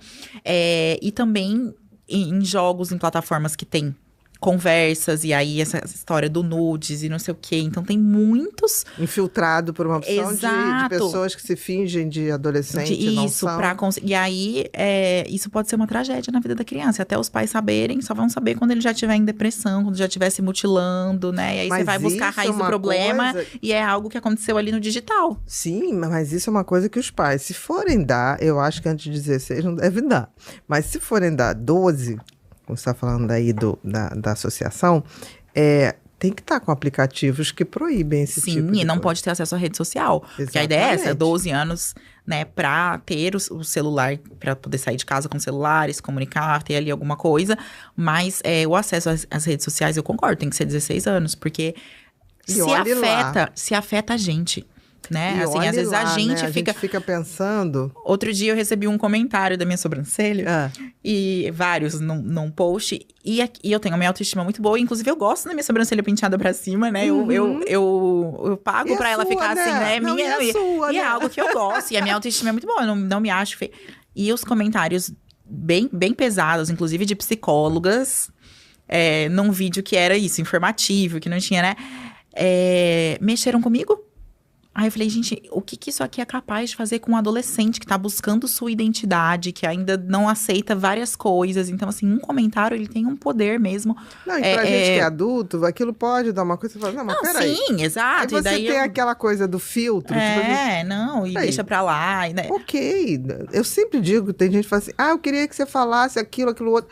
Gente, a rede é pública, vai lá e faz. Né? Porque a pessoa sempre tá falando uma coisa que você não falou. Que você não falou, do tipo, por que você não fala? Gente, eu vou adorar aprender com as pessoas. Mas a minha experiência é o contrário. Então, mostre sua experiência, né? Então, assim, é aquela coisa dos engenheiros de obra pronta, né? Fica ali, porque isso. Vamos lá, gente. O que vier de mais informação é bom para todo mundo. Então, existe, né? Agora, você imagina num adolescente, numa criança. Que tá naquela fase de mudança e tem espinha. Isso. E a voz tá mudando. E às vezes tá mudando, às vezes não gosta do nariz, realmente não gosta. Eu falei, que isso aqui é uma coisa, como eu disse, que eu faço. Então, é óbvio que eu gosto. Mas e se fosse, né, uma marca de nascença? Se fosse alguma coisa que a pessoa, às vezes, não consegue mudar. Que tá ali naquela fase, sabe? Então, é muito sério. E aí, eu fico muito preocupada mesmo. E eu acho que os pais estão começando a acordar. Eu acho Porque tem aplicativo já para isso. Para eles, sim, tem. E aí eu acho que tem que começar a se informar. Não, e tem que ter acesso. Eu falo para os pais dos meus adolescentes. Você tem que sim ter acesso ao WhatsApp dela. Com Lógico certeza. que tem. Não você tem que olhar. Não tem só de privacidade. Não tem idade para ter privacidade. Vai ter privacidade quando for adulto e já... E mesmo assim com ressalvas, vai né? Ter, com ressalvas. Então... Baiano. Vamos lá, vai ser bai. Vamos para aquelas manchetes que a gente tem aqui. Aqui, o Jornal da USP, né? O uso excessivo de telas desenvolve deficiências mentais e intelectuais em crianças. Foi tudo aqui que a gente já falou, né? Agora tem a coisa de obesidade, que é o sedentarismo. Sedentarismo, Que eu falo para os pais, se a né? gente pensar antes dessa época de celular e tudo, quando a gente assistia aqueles filmes americanos, os grandes obesos, eles estavam fazendo o quê? Sempre comendo na frente da TV. Exatamente. Imagina agora que a gente coloca uma mini TV, que é o celular, em qualquer lugar que a gente estiver. Então, todas as refeições passam a ser na frente do celular, e isso é muito sério. Não é uma mini TV, é um mini cinema, é um mini cassino, tudo. É um mini... Tudo na palma da mão. E as crianças que ficam assistindo, elas não se movimentam. Então, aquela criança, né, a criança que não assiste, é aquilo que a gente até comentou. Ela é a que vai fazer pergunta, ela é que vai mexer em tudo, vai andar de um lado pro outro, vai inventar brincadeira, vai conversar, vai pular, vai gastar energia, vai. A criança que assiste, a gente realmente é uma paz pros pais, né? Ela fica ali quietinha e nem se mexe. Se for com celular, então, ou tablet, nem se mexe mesmo. Se for na TV, ela ainda mexe ali, mas bem pouquinho. Então, realmente, é uma geração bem mais sedentária e com maior risco de obesidade pelo sedentarismo e pela questão de comer na tela e não prestar atenção. E no consultório... Vai no automático, né? Eu vejo muita seletividade alimentar. A gente tem muita criança com seletividade alimentar e aí os pais caem na tentação de colocar o celular, né, ou ligar a TV para poder dar a comida, e aí é um caminho sem volta. Eu falo que a tela mais difícil de tirar é a da refeição. Associada à refeição. É a tela mais difícil de tirar para os pais. Vai distraindo, né? Porque eu tenho muitas crianças que realmente não se interessam muito por comer. Tem os dois opostos. Tem aquele que tem uma compulsão alimentar, né? Mas tem aqueles que são seletivos e que não se interessam muito pelos alimentos. Mas, ora, como que ele vai se interessar se desde pequenininho você colocou uma tela na frente dele que é muito mais interessante? Muito mais interessante. Então, ele não sabe como que é uma fruta, como que é tal coisa. Ele não tem interesse na comida. Então, essa é a tela que a gente tem que tomar muito cuidado também pra não colocar. Porque eu recebo alguns pais, não, ele não assiste só na hora de comer. Não faz isso, por favor. Não, porque depois você não vai conseguir tirar e ele vai ter problema. Ou de seletividade, ou de compulsão em algum momento. Tá falando isso, como é importante, assim, mesmo, eu sei que é muito difícil para pai e mãe, numa rotina, mas ter um dia que faça uma refeição com aquela criança, isso faz uma diferença? Muito. E uma dica que eu sempre dou é a da caixinha para guardar o celular quando for pra mesa. Não tem sentido os pais irem pra mesa com o celular, gente. Nem os pais, muito menos a criança. A mesa já é tão difícil, né? Ter esse momento de refeição, tudo em família. Então, tanto quando saem pra comer fora, quanto em casa, tem que criar essa regrinha. Essa é uma das... O pessoal vive pedindo dicas, né? Pra tirar as crianças da tela. Essa é uma delas. Né? Se você estipular zonas livres de tela em casa, né? E, por exemplo, a mesa é uma delas. E horários. E definir horários pra criança usar, ou seja, a criança ter rotina... Você já consegue controlar bem mais. Com certeza. Desde sempre, Desde sempre. São duas coisas que não são difíceis, que se você implementar, a criança vai seguir. Porque realmente, aquela criança ela se acostuma, em que ela pode ficar na tela o dia inteiro solta, e aí de repente você pede pra ela sair, ela vai ter uma crise, lógico. Mas se ela sabe que o horário de tela dela é das 2 às 3, deu 3 horas, você vai dizer... Tu tem que entregar o celular, ou tem que desligar a TV. Ela pode resmungar, mas ela sabe que acabou aquele horário. É como a gente estava citando, né, os filhos do Thiago Castro que sabem a hora de dormir, que sabem a hora da leitura. Isso é fundamental. Direitinho. No começo vai estranhar ali um pouco, mas depois entra na rotina. Nós somos assim. Deu o horário de acordar para ir trabalhar. A gente não tem que acordar e ir trabalhar, né? Uma coisa que eu vejo, por exemplo, festa de adulto. Muitas vezes os pais levam as crianças, né? Porque é aniversário da tia não sei o quê, do vovô, da vovó. Uma coisa que sempre que eu dou alguma festa de família, sempre vai ter um animador. Um animador. Sem nada eletrônico. Sem eletrônicos, pelo amor de Deus. É fazer a pintura no rosto, é jogar o joguinho não sei o quê, papapá. E as crianças adoram. Teve aniversário de 90 anos do meu pai. Falei, gente, eu tenho que criar alguma coisa interessante para as crianças. Tem criança de 7, de 5, de várias de 4, idades, né? Como que eu vou de 2, de 5. Eu falei assim, não. Aí pedi um pula-pula maravilhoso, lindo, que tem umas bolas. Menina, eles pularam tanto aquele pula-pula. Todo mundo depois, menina, foi uma benção. Todo mundo chegou em casa dormir. Ninguém tinha celular. Ninguém. E aí tinha um recreador, tinha o Scooby, que faz e pinta. A felicidade deles, incomparável. Incomparável, porque o real é muito mais legal que o virtual. Aí eu vejo criança assim. Aí a mãe fala assim, fala com a tia Bia, falou, aqui, ó. Eu falo, não precisa não. Porque eu tô quase falando, sua mãe já deu esse veneno. Exato, Não, eu às vezes desisto também. Eu não vou competir. E a mãe fala... Eu falei, nem precisa. Não, aí quando você fala nem precisa, ele olha assim pra você, do tipo, por que ela tá concordando? E a hora que você observa as salas de recreação dos restaurantes ou nessas festas, ou tem uma TV enorme, ou tem videogame, ou tá cada um no seu celular. Aí você fala, não faz diferença. Cadê o recreador? Não é possível, Cadê o recreador? Um jogo de bola, uma coisa. E as crianças adoram. Porque realmente... Impressionante. Né, a dopamina e a serotonina que vem dessa interação real, ela é mais gostosa do que a que vem da tela. Nem compara, né? A da tela é muito imediata. Realmente, ela é muito imediata e intensa. É muito solitária, né? Você cria um ser acostumado à solidão. É horrível. Muito. A solidão, a não fazer contato visual, a várias coisas. Tem alguns estudos que mostram, inclusive, a redução da empatia nessa geração. Exatamente. Porque pra gente ser empático, a gente tem que observar, a gente tem que olhar pras pessoas, né? A questão do garçom que a gente comentou. Se eu olho pro garçom e às vezes a pessoa não tá bem ou tá estressada ou tá ali muito corrida, né? Você muda o jeito que você vai pedir. Olha, não, calma. Quer anotar? Ou depois você... Se eu tô só fazendo aqui e o garçom pergunta de novo, às vezes você vai ser grosso, né? Tipo, nossa, você não anotou, você não entendeu, você errou. Mas você nem olhou, né? Pra saber quem é, como que tá a expressão dele, o que tá acontecendo ao redor, se tá cheio o restaurante, se tem... Isso é perfeito, você colocou. Próximo, bye. Governo lança guia para uso saudável de telas por crianças e adolescentes. É esse aquele guia que a gente comentou, falou, isso. Baseado na Associação de Pediatria. Ele usa muito parecido com as orientações da Sociedade Brasileira de Pediatria. Então, tanto do tempo de uso. Isso. É só entrar lá no gov.com, é isso? Gov.br. Né? Na parte Secretaria de Comunicação Social. Mas se colocar no Google mesmo, também aparece. Se botar o quê? Se colocar guia de telas. Outro, vai. Esse aqui. Isso. Criança e adolescente, guia sobre o uso de dispositivos digitais. E se colocar sobre o uso de telas também dá certo. Também dá certo. Eu testei esses dias. E é bacana. Tô falando para as pessoas poderem... Não, é isso. É bem tranquilo. Assim, apesar dele ser extenso, o jeito que eles dividem em tópicos e tudo facilita a leitura.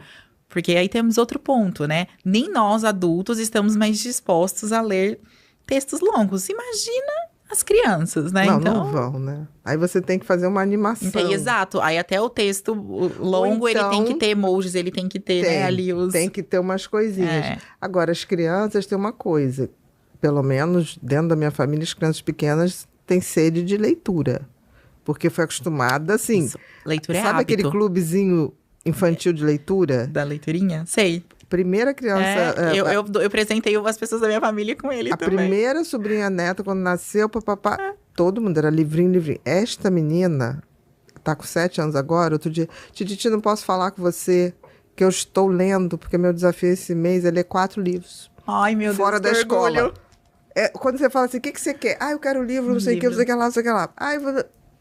Inacreditável. E leitura é hábito. E o irmão tá indo da mesma maneira, porque vê ela lendo. Exato, é isso, aí é hábito. Assim, mas assim, a avó senta e lê junto, a mãe senta e lê junto. Não adianta, eu falo muito isso pros pais, o exemplo arrasta. Se você tá no celular, é óbvio que ele não vai querer o livro.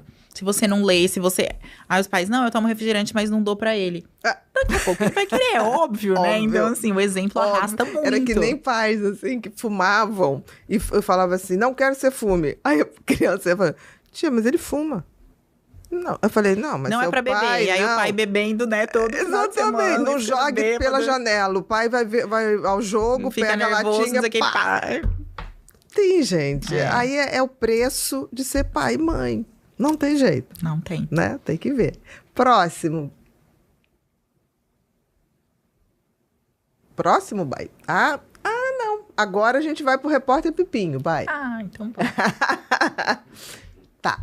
Repórter Pipinho. Tá vendo o Pipinho aqui? Tá em 3D. Ele tá evoluindo. Muito bom. Tá?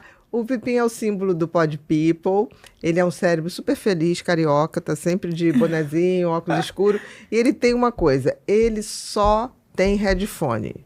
E só é liberado para ele bons conteúdos, como o que você está fazendo aqui. Boa. Então, uma criança que está nascendo, você vê, é outra coisa. Está sempre bem-humorado, sempre feliz, sempre de bem com a vida.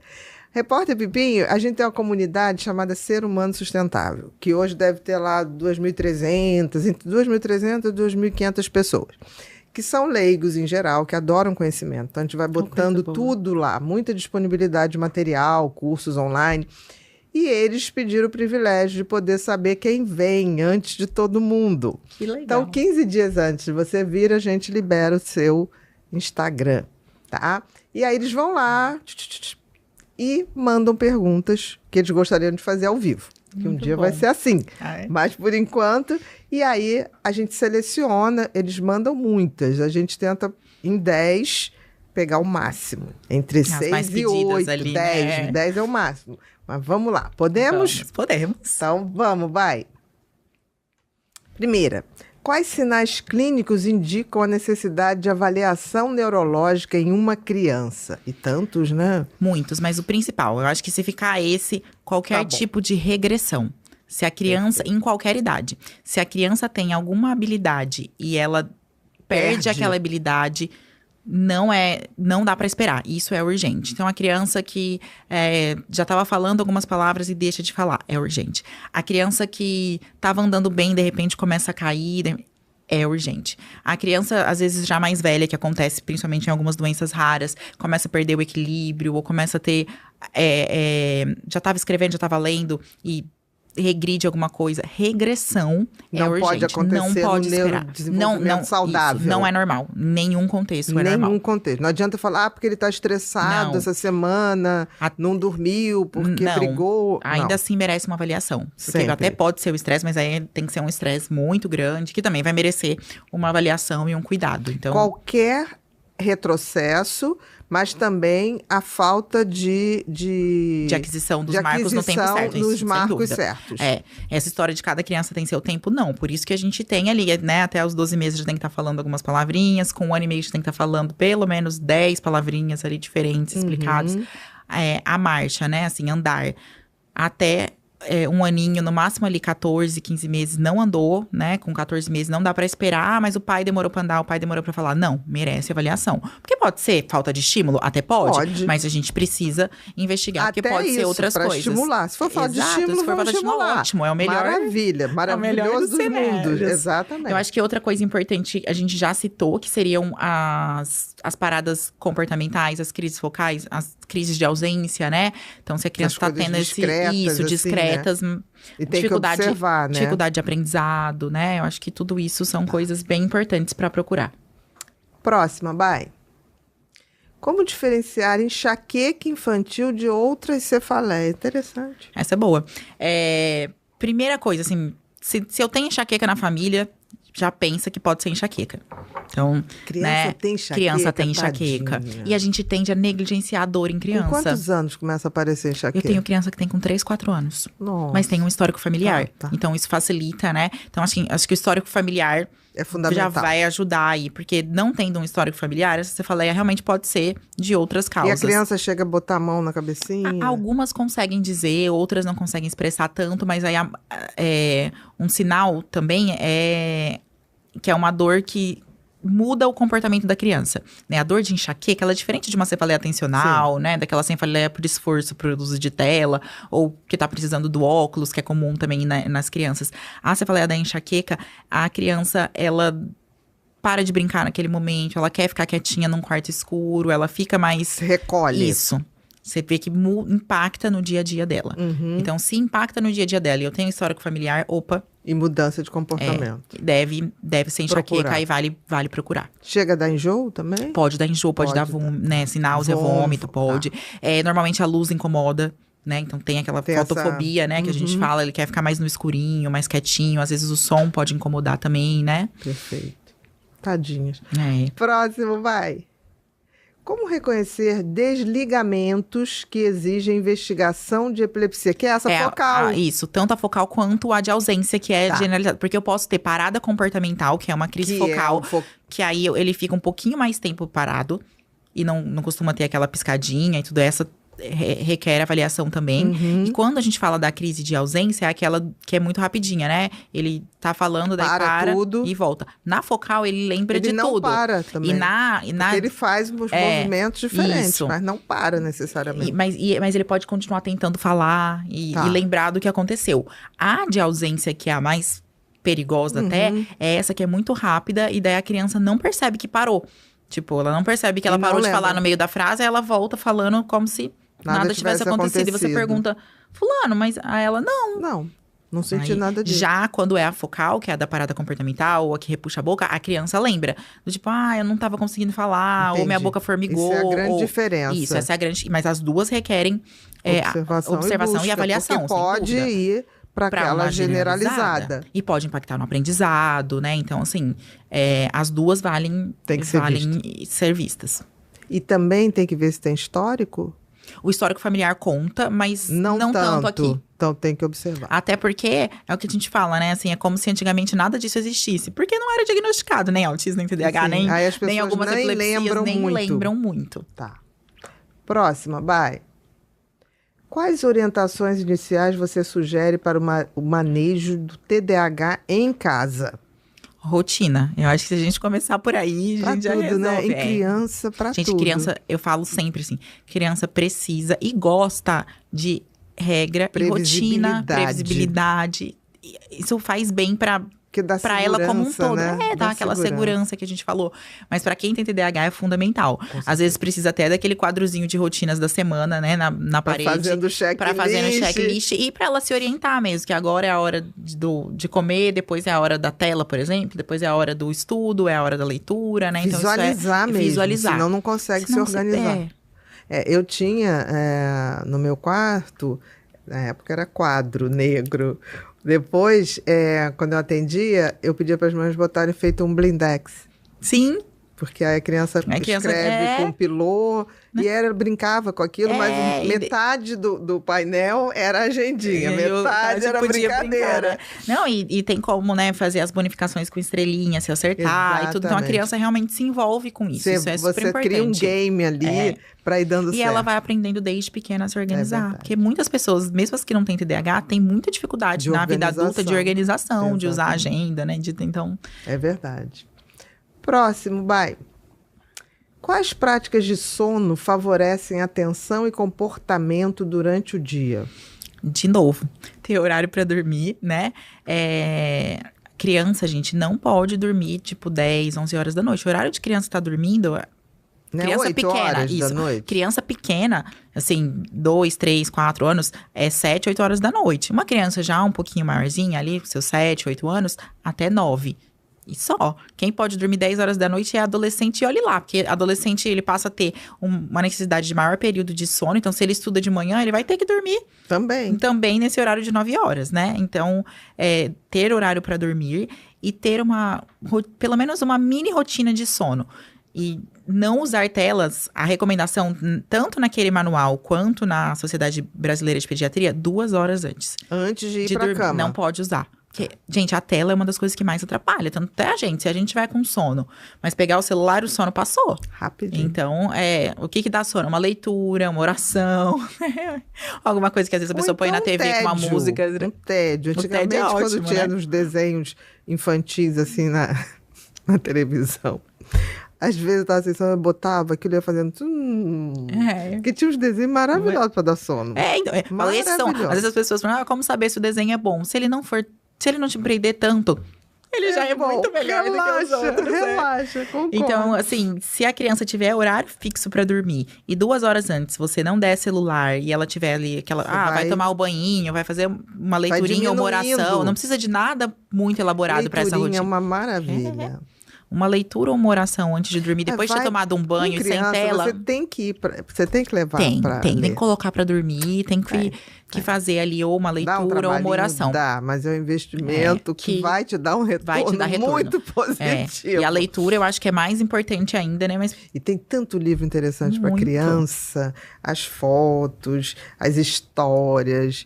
Outro dia a Giovana estava lendo, Giovana está com 7 anos, a história da Ana Frank. Aí eu falei, ai, meu gente, Deus. Mas você tá lendo isso? Não, tia, adaptado. Adaptado, ai. A menina tava entretida naquilo, me contando. Eu falei, me conta. Mas numa alegria. Aí depois tava lendo Malala. Ai. Você sabia que a Malala... Eu falei, não, me conta. Ai, meu Deus. Não, maravilhoso. Próximo, vai.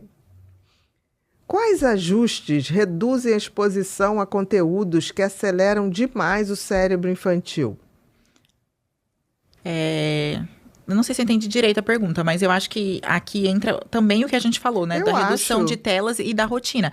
Se a criança tiver horário, né, para usar a tela, horário para leitura, horário para dormir, a gente já consegue organizar melhor aí o desenvolvimento dela, né? Eu acho que também selecionar um pouquinho melhor de música, né? Ah, sim. Eu tenho até uns vídeos que eu falo disso, assim, não é só, né? É por isso que eu falo tanto dos filmes, das músicas e dos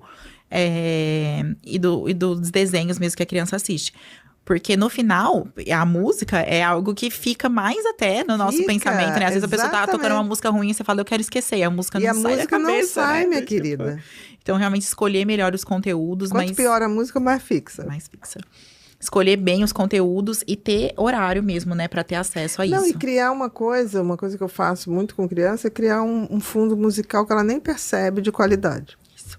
Acalma, não precisa ser uma música clássica. Não, mas existem colocar só... relaxante, até aquele ruído branco que usa pros pequenininhos, exatamente. Tudo só uma coisa, né, assim... Aquilo acalma, né? Porque o cérebro, para desempenhar a sua função, ele precisa ficar no modo calmo, para depois E outra coisa é a leitura.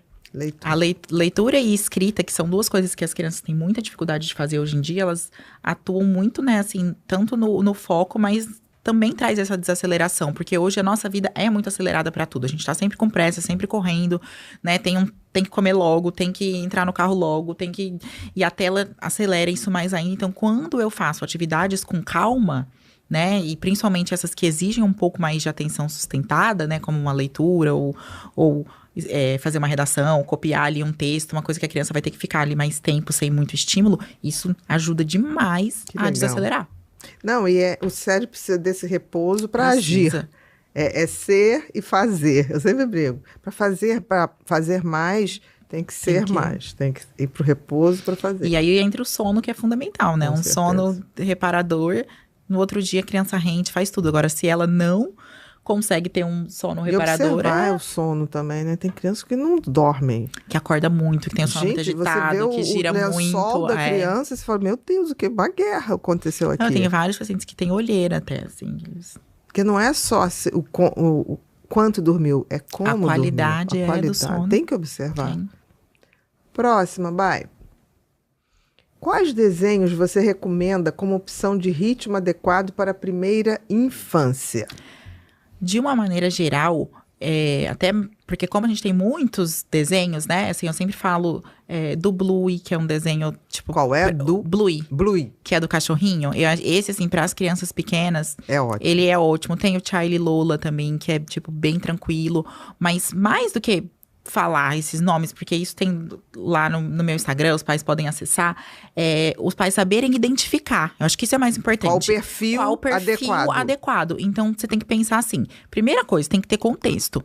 Tem que ter início, meio e fim. Por isso que esses vídeos, essas coisas que eles ficam só vendo no YouTube, pulando, acelerando, não é legal. Porque tinha que ser tudo meio parecido com um filme, mesmo que seja um episódio curto. Entendi. Tem que ter início, meio e fim, tem que ter um contexto que traga alguma lição, algum aprendizado, né, pra criança. E ele não pode ter aqueles cortes rápidos, não pode ter muitas distrações, cores, ser muito acelerado, ter, por exemplo, um que eu falo bastante, né, dando o exemplo reverso, é o da Patrulha Canina, por exemplo, né, que tem... Além de cortes rápidos, cores intensas, tem sirene. Tipo, sirene é algo que acelera o nosso coração em qualquer lugar que você tá. Eu tô aqui no trânsito. Imagina isso dentro de um desenho e com várias, né? Então, assim, óbvio que esse desenho, ou, por exemplo, o Cocomelo, que é outro que eles colocam para crianças muito pequenininhas. Gente, é muito, né? Muito acelerado. Então, a gente precisa desses desenhos, mais ou menos como os mais antigos, tipo o Caillou, né? Que parece que a gente desenhou, as cores são mais suaves, as transições são mais calmas. E tem algum tipo de lição com contexto. Tem a moral ali. Tem um exemplo bizarro, que são os Brain Rots, né? Sim. Aquelas criaturas bizarras criadas por inteligência artificial. Os pais acham que as crianças não sabem, mas aquilo que tu disse, ele vai pra escola e mesmo que ele não tenha acesso, os amigos falam. Então, todos eles sabem. A criança que não tem acesso à tela, ela não vai ficar por fora, né? Igual ela não vai, ela vai saber. Sempre alguém que vai falar. E esses Brain Rots, que as crianças agora estão adorando assistir, gente, pelo amor de Deus, qual é o intuito disso? Né? Umas criaturas bizarras criadas por inteligência artificial, que mistura personagens com objetos e com falas desconexas, e as crianças ficam assistindo e decorando. É óbvio que esse conteúdo é um conteúdo muito ruim. Que não leva a nada. Não vai agregar nada. Né? Ou ficar lá só rodando e vendo videozinho de gatinho, disso, daquilo. O que ela tá... Qual é o intuito disso, né? Então, assim, a tela bem usada, você vai colocar... por exemplo, o Palavra Cantada, para criança que tá aprendendo a falar, super legal. Tem alguns desenhos que estimulam a alfabetização. Eu sempre falo do Number Blocks para quem tá aprendendo a contar, né? Tem outros que vão estimular mesmo diretamente, tipo letramento, alfabetização. Tem alguns desenhos que ensinam sobre personagens importantes, né? Aqueles Pequenos Ilustres, que é inclusive brasileiro. Eu acho super legal, porque daí a criança vai aprender sobre Santos Dumont, sobre Tarsila do Amaral, né? Então, assim, dá para usar, sim, a tela com coisas construtivas. Opção, né? Tem bastante opção. Aí a gente busca pela faixa etária, né? Lógico que tem os que são ali para os menorzinhos, os maiorzinhos, mas essa classificação indicativa não é tão difícil de achar, mas os pais precisam aprender a identificar. Eu tô vendo que aquele conteúdo é rápido. Conteúdo, né? E eu tô vendo que aquele conteúdo que tá assistindo é rápido, acelerado, que dá até uma agonia na gente, barulhento. Não é bom. Ou sem sentido, tipo os Brain Rots. Óbvio que não é bom. Que fica aquela coisa, um zumbi mesmo, pra lá e pra cá, pra lá e pra cá. E tem mais uma coisa em relação aos jogos que as crianças... Que às vezes os pais falam assim, ele não joga isso. Mas ele fica vendo no YouTube pessoas jogarem aqueles jogos. E a maioria dos jogos infantis hoje, gente, e até de alguns desenhos, eles estão normalizando as coisas de terror. Isso me preocupa muito. Eu tenho um caderninho no consultório que eu peço para as crianças desenharem. Você vai passando as páginas, os desenhos se repetem. Eles ficam desenhando personagens daquele Digital Circus, do Pop Playtime, coisas que são muito feias, assim, de ver, que incomodam. E eles desenham com a maior naturalidade. Tem aquele do Sprunk, que é um jogo, mas que eles também ficam assistindo depois. Fofinho, musical. E de repente, dependendo do que se aparece, começa a ficar de terror mesmo, com sangue, não sei. Meu Deus do céu, é óbvio que isso não é bom. Porque a criança vai em coisas que antes, que a gente adulto olha e gera desconforto, a gente tá ensinando para aquele cérebro que é normal. Que é normal ver sangue, aí que é normal ver... da empatia. O dia que vira uma pessoa sangrando, uma pessoa... Não vai ter. Vou normalizar. E se eu tiver uma predisposição genética para um transtorno psiquiátrico, eu tô, desde pequenininho aqui, mostrando que tá dentro do desenho. Então, se ele cortar um animalzinho, se ele machucar o amiguinho e sangrar, isso é normal. Mas isso devia ser até proibido, né? Devia. Porque, assim, a gente viu essa coisa do Felca com a adultização, que a gente sabe que tinha que ter. Acho que agora começa, né? Com aquele projeto de lei 24, 26, se eu não me engano. De tirar, né? Os influencers mirins e tudo. Eu acho que isso vai ser muito importante. Mas eu acho que também tem que se fazer uma varredura no YouTube. Tem que fazer, não dá. Assim, esse Pop Playtime, esse Digital Circus, a hora que você vai ver, assim, porque, é muito assustador. E as crianças... essa seletividade, é muita informação. Os pais... Não estão entendendo ainda o que está acontecendo. Tem festa de aniversário dessas coisas. Exatamente. Outro dia eu vi assim, fez festa de aniversário do Pop Playtime. Eu falei, gente, esses pais já foram olhar o que é isso? Não, com certeza. O Digital Circus é uma animação que foi feita para adultos. Lá tá escrito, é para adultos. É igual o negócio do Labubu. Pelo amor de Deus, gente, aquele boneco horrível. E as crianças andando com aquilo. Exatamente. Que é aquilo? Eu fico assustada quando eu olho. E daí a criança brincando com aquilo e querendo e... Né? Uma cara de... É horrível, né? Gera desconforto, mas neles não. E esse é o perigo, a gente vai normalizando. Sim, você vai normalizando um padrão que é um padrão assustador, que não é bacana, que é assustador. Então, a realidade mais assustadora, ele vai achar normal, né? Sei lá. Aquele caso do menino que matou os pais junto com a namorada e tal. Eles se conheceram no Roblox, né? Dentro de um jogo, dentro da plataforma do Roblox. E era um jogo que tinha violência, que tinha isso, que tinha aquilo. É óbvio que isso influenciou, gente. Não são todas... É aquilo, não são todas as crianças que assistem isso que vão desenvolver alguma coisa. Mas a gente vai provocar o que poderia não desenvolver? Não tem sentido. Né? Fazer o que tem que fazer, né? Fazer o certo. Próximo, vai. Como ensinar a criança a esperar sem usar telas como recompensa? Deixando ela esperar, né? E está disponível para acolher a frustração, né? Outra coisa que é importante. Os próprios pais não têm paciência de esperar numa fila. Então, se a gente não ensinar a criança que para muitas coisas na vida a gente tem que esperar, porque a tela, um dos grandes perigos é isso. Tanto que, uma pergunta que eu recebo muito, né? Meu filho não consegue lidar com não e não sabe perder. Sim, gente, porque quando você dá um celular na mão da criança e ela pode escolher o que ela vai assistir, na hora que ela quiser, ela volta, ela passa, ela acelera, ela pula a propaganda, ela entende que ela tem o controle absoluto de tudo e que é tudo do jeito dela e na hora que ela quer. E aí é óbvio que ela não vai conseguir esperar, que ela não vai... Tanto que eu converso com alguns pais dos meus pacientes que são... autistas e usam cordão que podem passar nas filas. Falo, olha, mas só faça isso se for necessário. Porque é super importante que ele aprenda a esperar na fila, a entender isso. Espera a hora que for chamado. Nos parques de diversões, que os pais usam isso, né, pra criança subir. Mas, poxa, ela tá ali brincando, então ela não vai entrar em crise, ela pode esperar um pouquinho na fila. E aí você fica um pouquinho, ela se desorganizou, você passa na frente, mas assim, ensina pra ela que tem que esperar. Não, e tem uma fila dentro daquilo, né? Então eu acho que a melhor maneira é essa. E se não começar a fazer isso agora, vai ficando cada vez mais difícil. Concordo. Não, e tem que estar pronto para acolher essa frustração. E daí passa. Isso. E cada vez vai ser menor. Tipo, nas primeiras vezes vai ser mais intensa e duradoura. E depois ela vai diminuindo a intensidade e a duração. Sim, e até ela entender que... Eu vejo muito isso em avião, né? De vez em quando tem uma criança que se desregula. Aí, outro dia eu vi, foi muito interessante. A mãe ficou nervosíssima. Sabe? Aí eu falei, engraçado. Ela não vai conseguir regular essa criança, né? E outro dia tinha um pai... que eu acho que era pai separado, mas o filho começou... Ele falava assim, mas calmamente. Filho, faz parte, a gente está aqui. Você quer chorar, você chora, mas a gente não vai poder abrir a porta e sair. Se você quiser ficar aqui com o papai, ok. Se você quiser brincar de alguma coisa aqui, vamos fazer um desenho. Não, tá bom, mas se você quiser, tá aqui, ó. Não deu 2 minutos, ele deu o papel. Sabe? O tom da voz faz toda a diferença. Já. Se a outra pessoa tá nervosa, desregulada, a criança não vai. Isso é algo super importante. O tom da voz. Por isso eu tô a fala, né? Eles têm que estar preparados pra acolher mesmo, senão não vai funcionar. Eu falei, gente, que coisa assertiva. Que maturidade, né? Sabe? Assim, quase que eu tava dando parabéns. Ele saiu da frente. Não, mas eu quando vejo... falar, olha, mandou bem. Não, quando eu vejo essas coisas, eu fico é tão raro, né? Que eu fico com vontade de elogiar muitas vezes. Nossa, mandou super bem.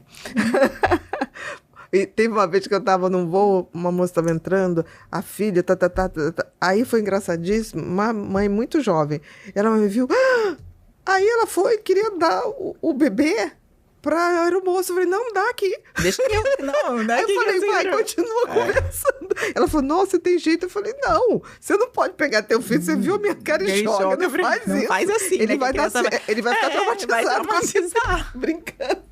Aí ela falando e eu aqui. Gente, criança é de todo mundo, né?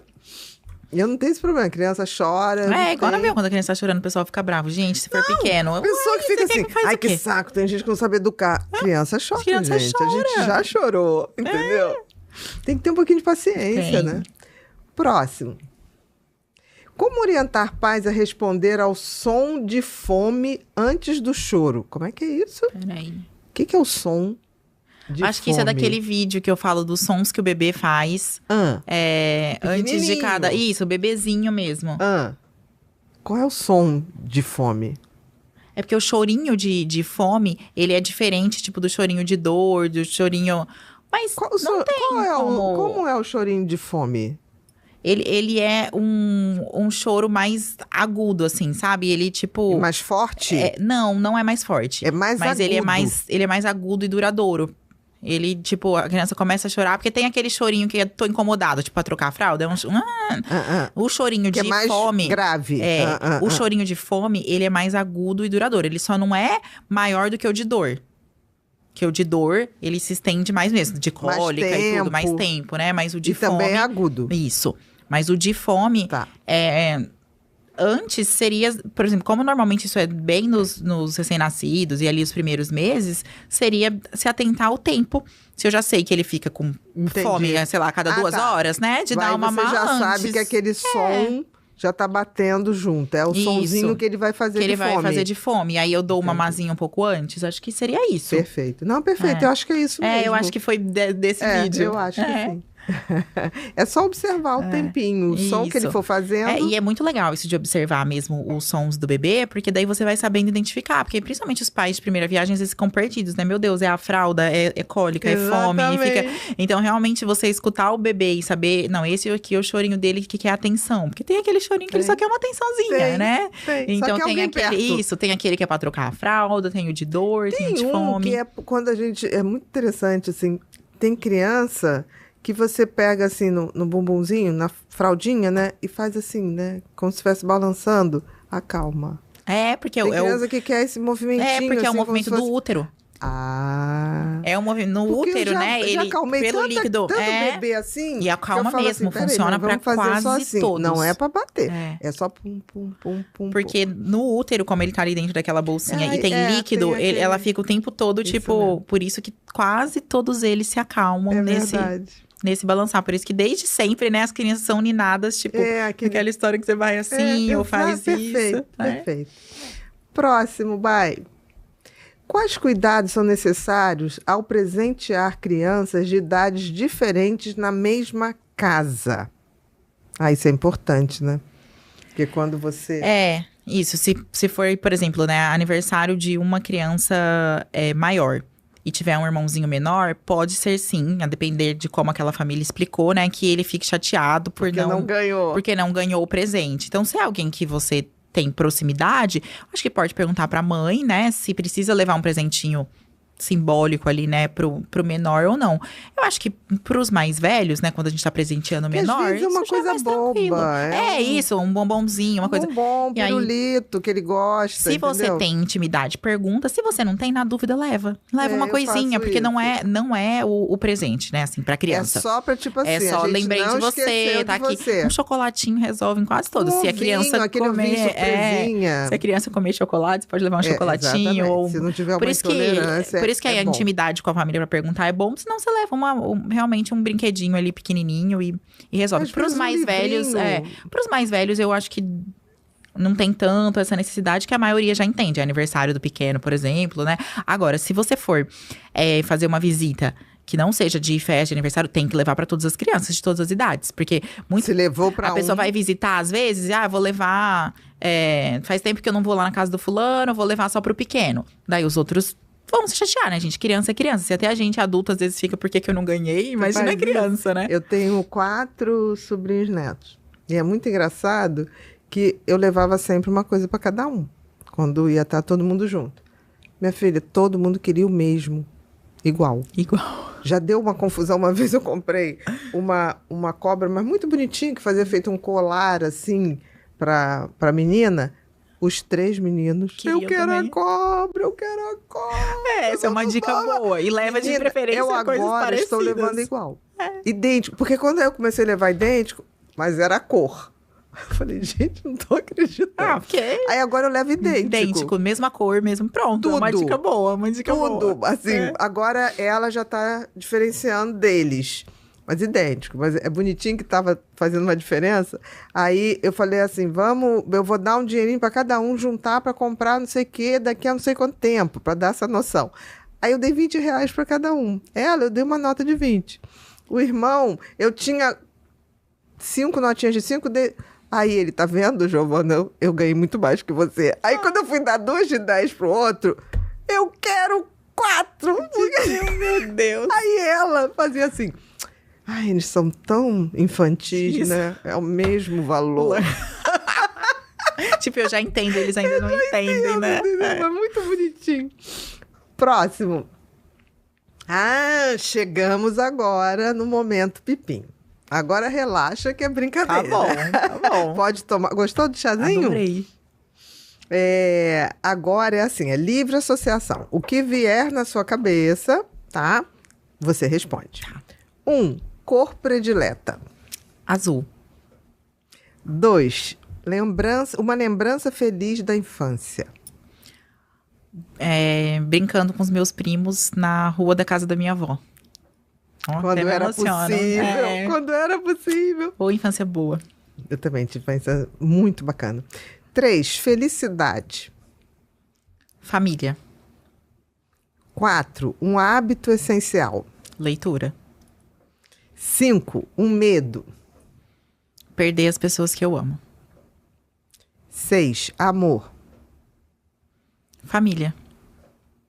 7, um erro que te ensinou. Alguns. Escolhe umzinho só. Ir rápido demais em relacionamentos amorosos, assim. Acho que a impulsividade. Interessante, isso é tão... A gente só vê isso depois, né? Que tudo tem um tempo. Você olha a natureza, tem tempo para tudo. E até para os envolvimentos, para as etapas, né? 8, se o mundo acabasse amanhã, o que você faria hoje? Eu iria pra praia e leria um bom livro. Esperaria. De preferência na companhia da minha família, mas se não fosse possível, sem dúvida eu estaria perto da natureza e com um livro. Perfeito. 9, se você pudesse escolher um superpoder, qualquer um, qual seria? Olha, essa eu nunca pensei. Ler mentes? Pode, claro. Gostei. Mente. E 10, uma frase ou um pensamento que você gostaria de deixar. Pode ser uma frase sua, pode ser uma frase de outra pessoa, pode ser a explicação dessa frase, que às vezes a gente não lembra exatamente da frase. Então, é com você. Tempo é cérebro, né? Então, assim, a gente precisa proteger a primeira infância. Não só em relação à exposição de telas, né? Mas em relação ao cuidado, a estar presente, a criar vínculo, né?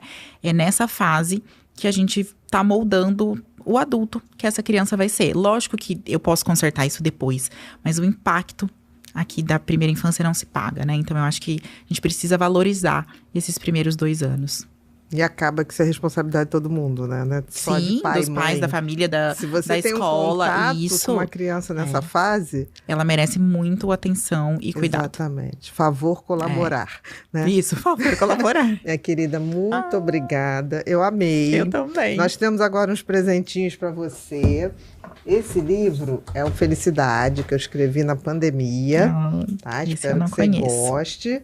Esse aqui foi o lançamento do ano passado, Um Tempo para Mim. Sei, eu trouxe até 2 para você assinar para as 2 amigas muito especiais que me pediram. Prazer. Essa aqui é uma pulseirinha que foi lançada na época para a gente malhar, lembrando da gente ter um tempo pra gente. Sem ficar olhando o celular, de preferência. Sem ficar olhando o celular. Toda vez que olhar a pulseirinha, ele continua fazendo o que tem que fazer. Mas calma que tem mais coisa. Ai, aqui. Meu Deus, Pode coisa boa. Tudo do ladinho que as crianças vão arrumar pra você. O nosso episódio de hoje foi patrocinado pela Axon, que é um suplemento muito bacana, feito por médicos, que tem um equilíbrio exato entre disposição mental, atenção, concentração e física. Tá? Então, vou usar, com certeza, adoro. Você use e depois diga depois pra gente. Eu te conto. Eu uso todo dia de manhã no meu suco verde, só não usa de noite. Tá bom? Porque tem cafeína, né? Tá. Muito pouco, é bem equilibrado com teanina, com taurina. E é de frutas vermelhas ainda. E frutas vermelhas, Adorei. É bem gostoso. Adorei. Olha, temos aqui também uma eco bag do Pipinho, com o nosso lema, faça, aconteça, inspire, que a gente sempre está querendo que isso aconteça. Um caderno para você escrever à mão. Por favor, temos que incentivar isso também. Seus projetos, seus sonhos. Vai ficar do ladinho da minha cama esse. E uma canequinha aqui pra gente, pra quando você for tomar meu chá, meu cafezinho, eu lembrar desse momento maravilhoso. Da gente, tá? Sim. Vou botar tudo aqui. Agora é aquele momento que eu vou pedir pra você olhar para aquela câmera, esquecer de mim, seja mal educada mesmo e dê todos os seus recados. Eu gostaria de agradecer a participação no programa. Para mim foi uma honra ser convidada para estar ao lado da Ana Beatriz, alguém que eu admiro muito desde a minha formação. E eu queria deixar um recado para vocês. Protejam os seus filhos no uso de telas, deem atenção, brinquem, ensinem, deem o exemplo acima de tudo. Assistam a nossa conversa toda, tem muitas dicas legais. E para quem quiser me encontrar, as minhas redes sociais, né? Doutora Tamires Mariano, lembrando que o meu Tamires, gente, é com I, né? Tamires e sem H. No TikTok, a mesma coisa. E no YouTube também. Então, tudo bem parecido e fácil de achar, tá certo? E lá, eu tenho diversas dicas de quais conteúdos são melhores para assistir, quais conteúdos prejudicam mais o desenvolvimento, tem por idade. Eu falo de jogos, de filmes. Também dou bastante dicas sobre neurodesenvolvimento, né? Sobre quando se preocupar daquele comportamento não estar dentro da normalidade. E eu tenho 2 e-books lá no meu Instagram, voltados para o uso de telas. Então, primeiro é um guia para ajudar os pais a fazerem a retirada das telas, que não pode ser de uma vez na maioria das crianças, né? Então, tem um passo a passo mesmo, tem até lá um guia por dias, o que ir fazendo para tentar em uma semana reduzir o tempo de tela.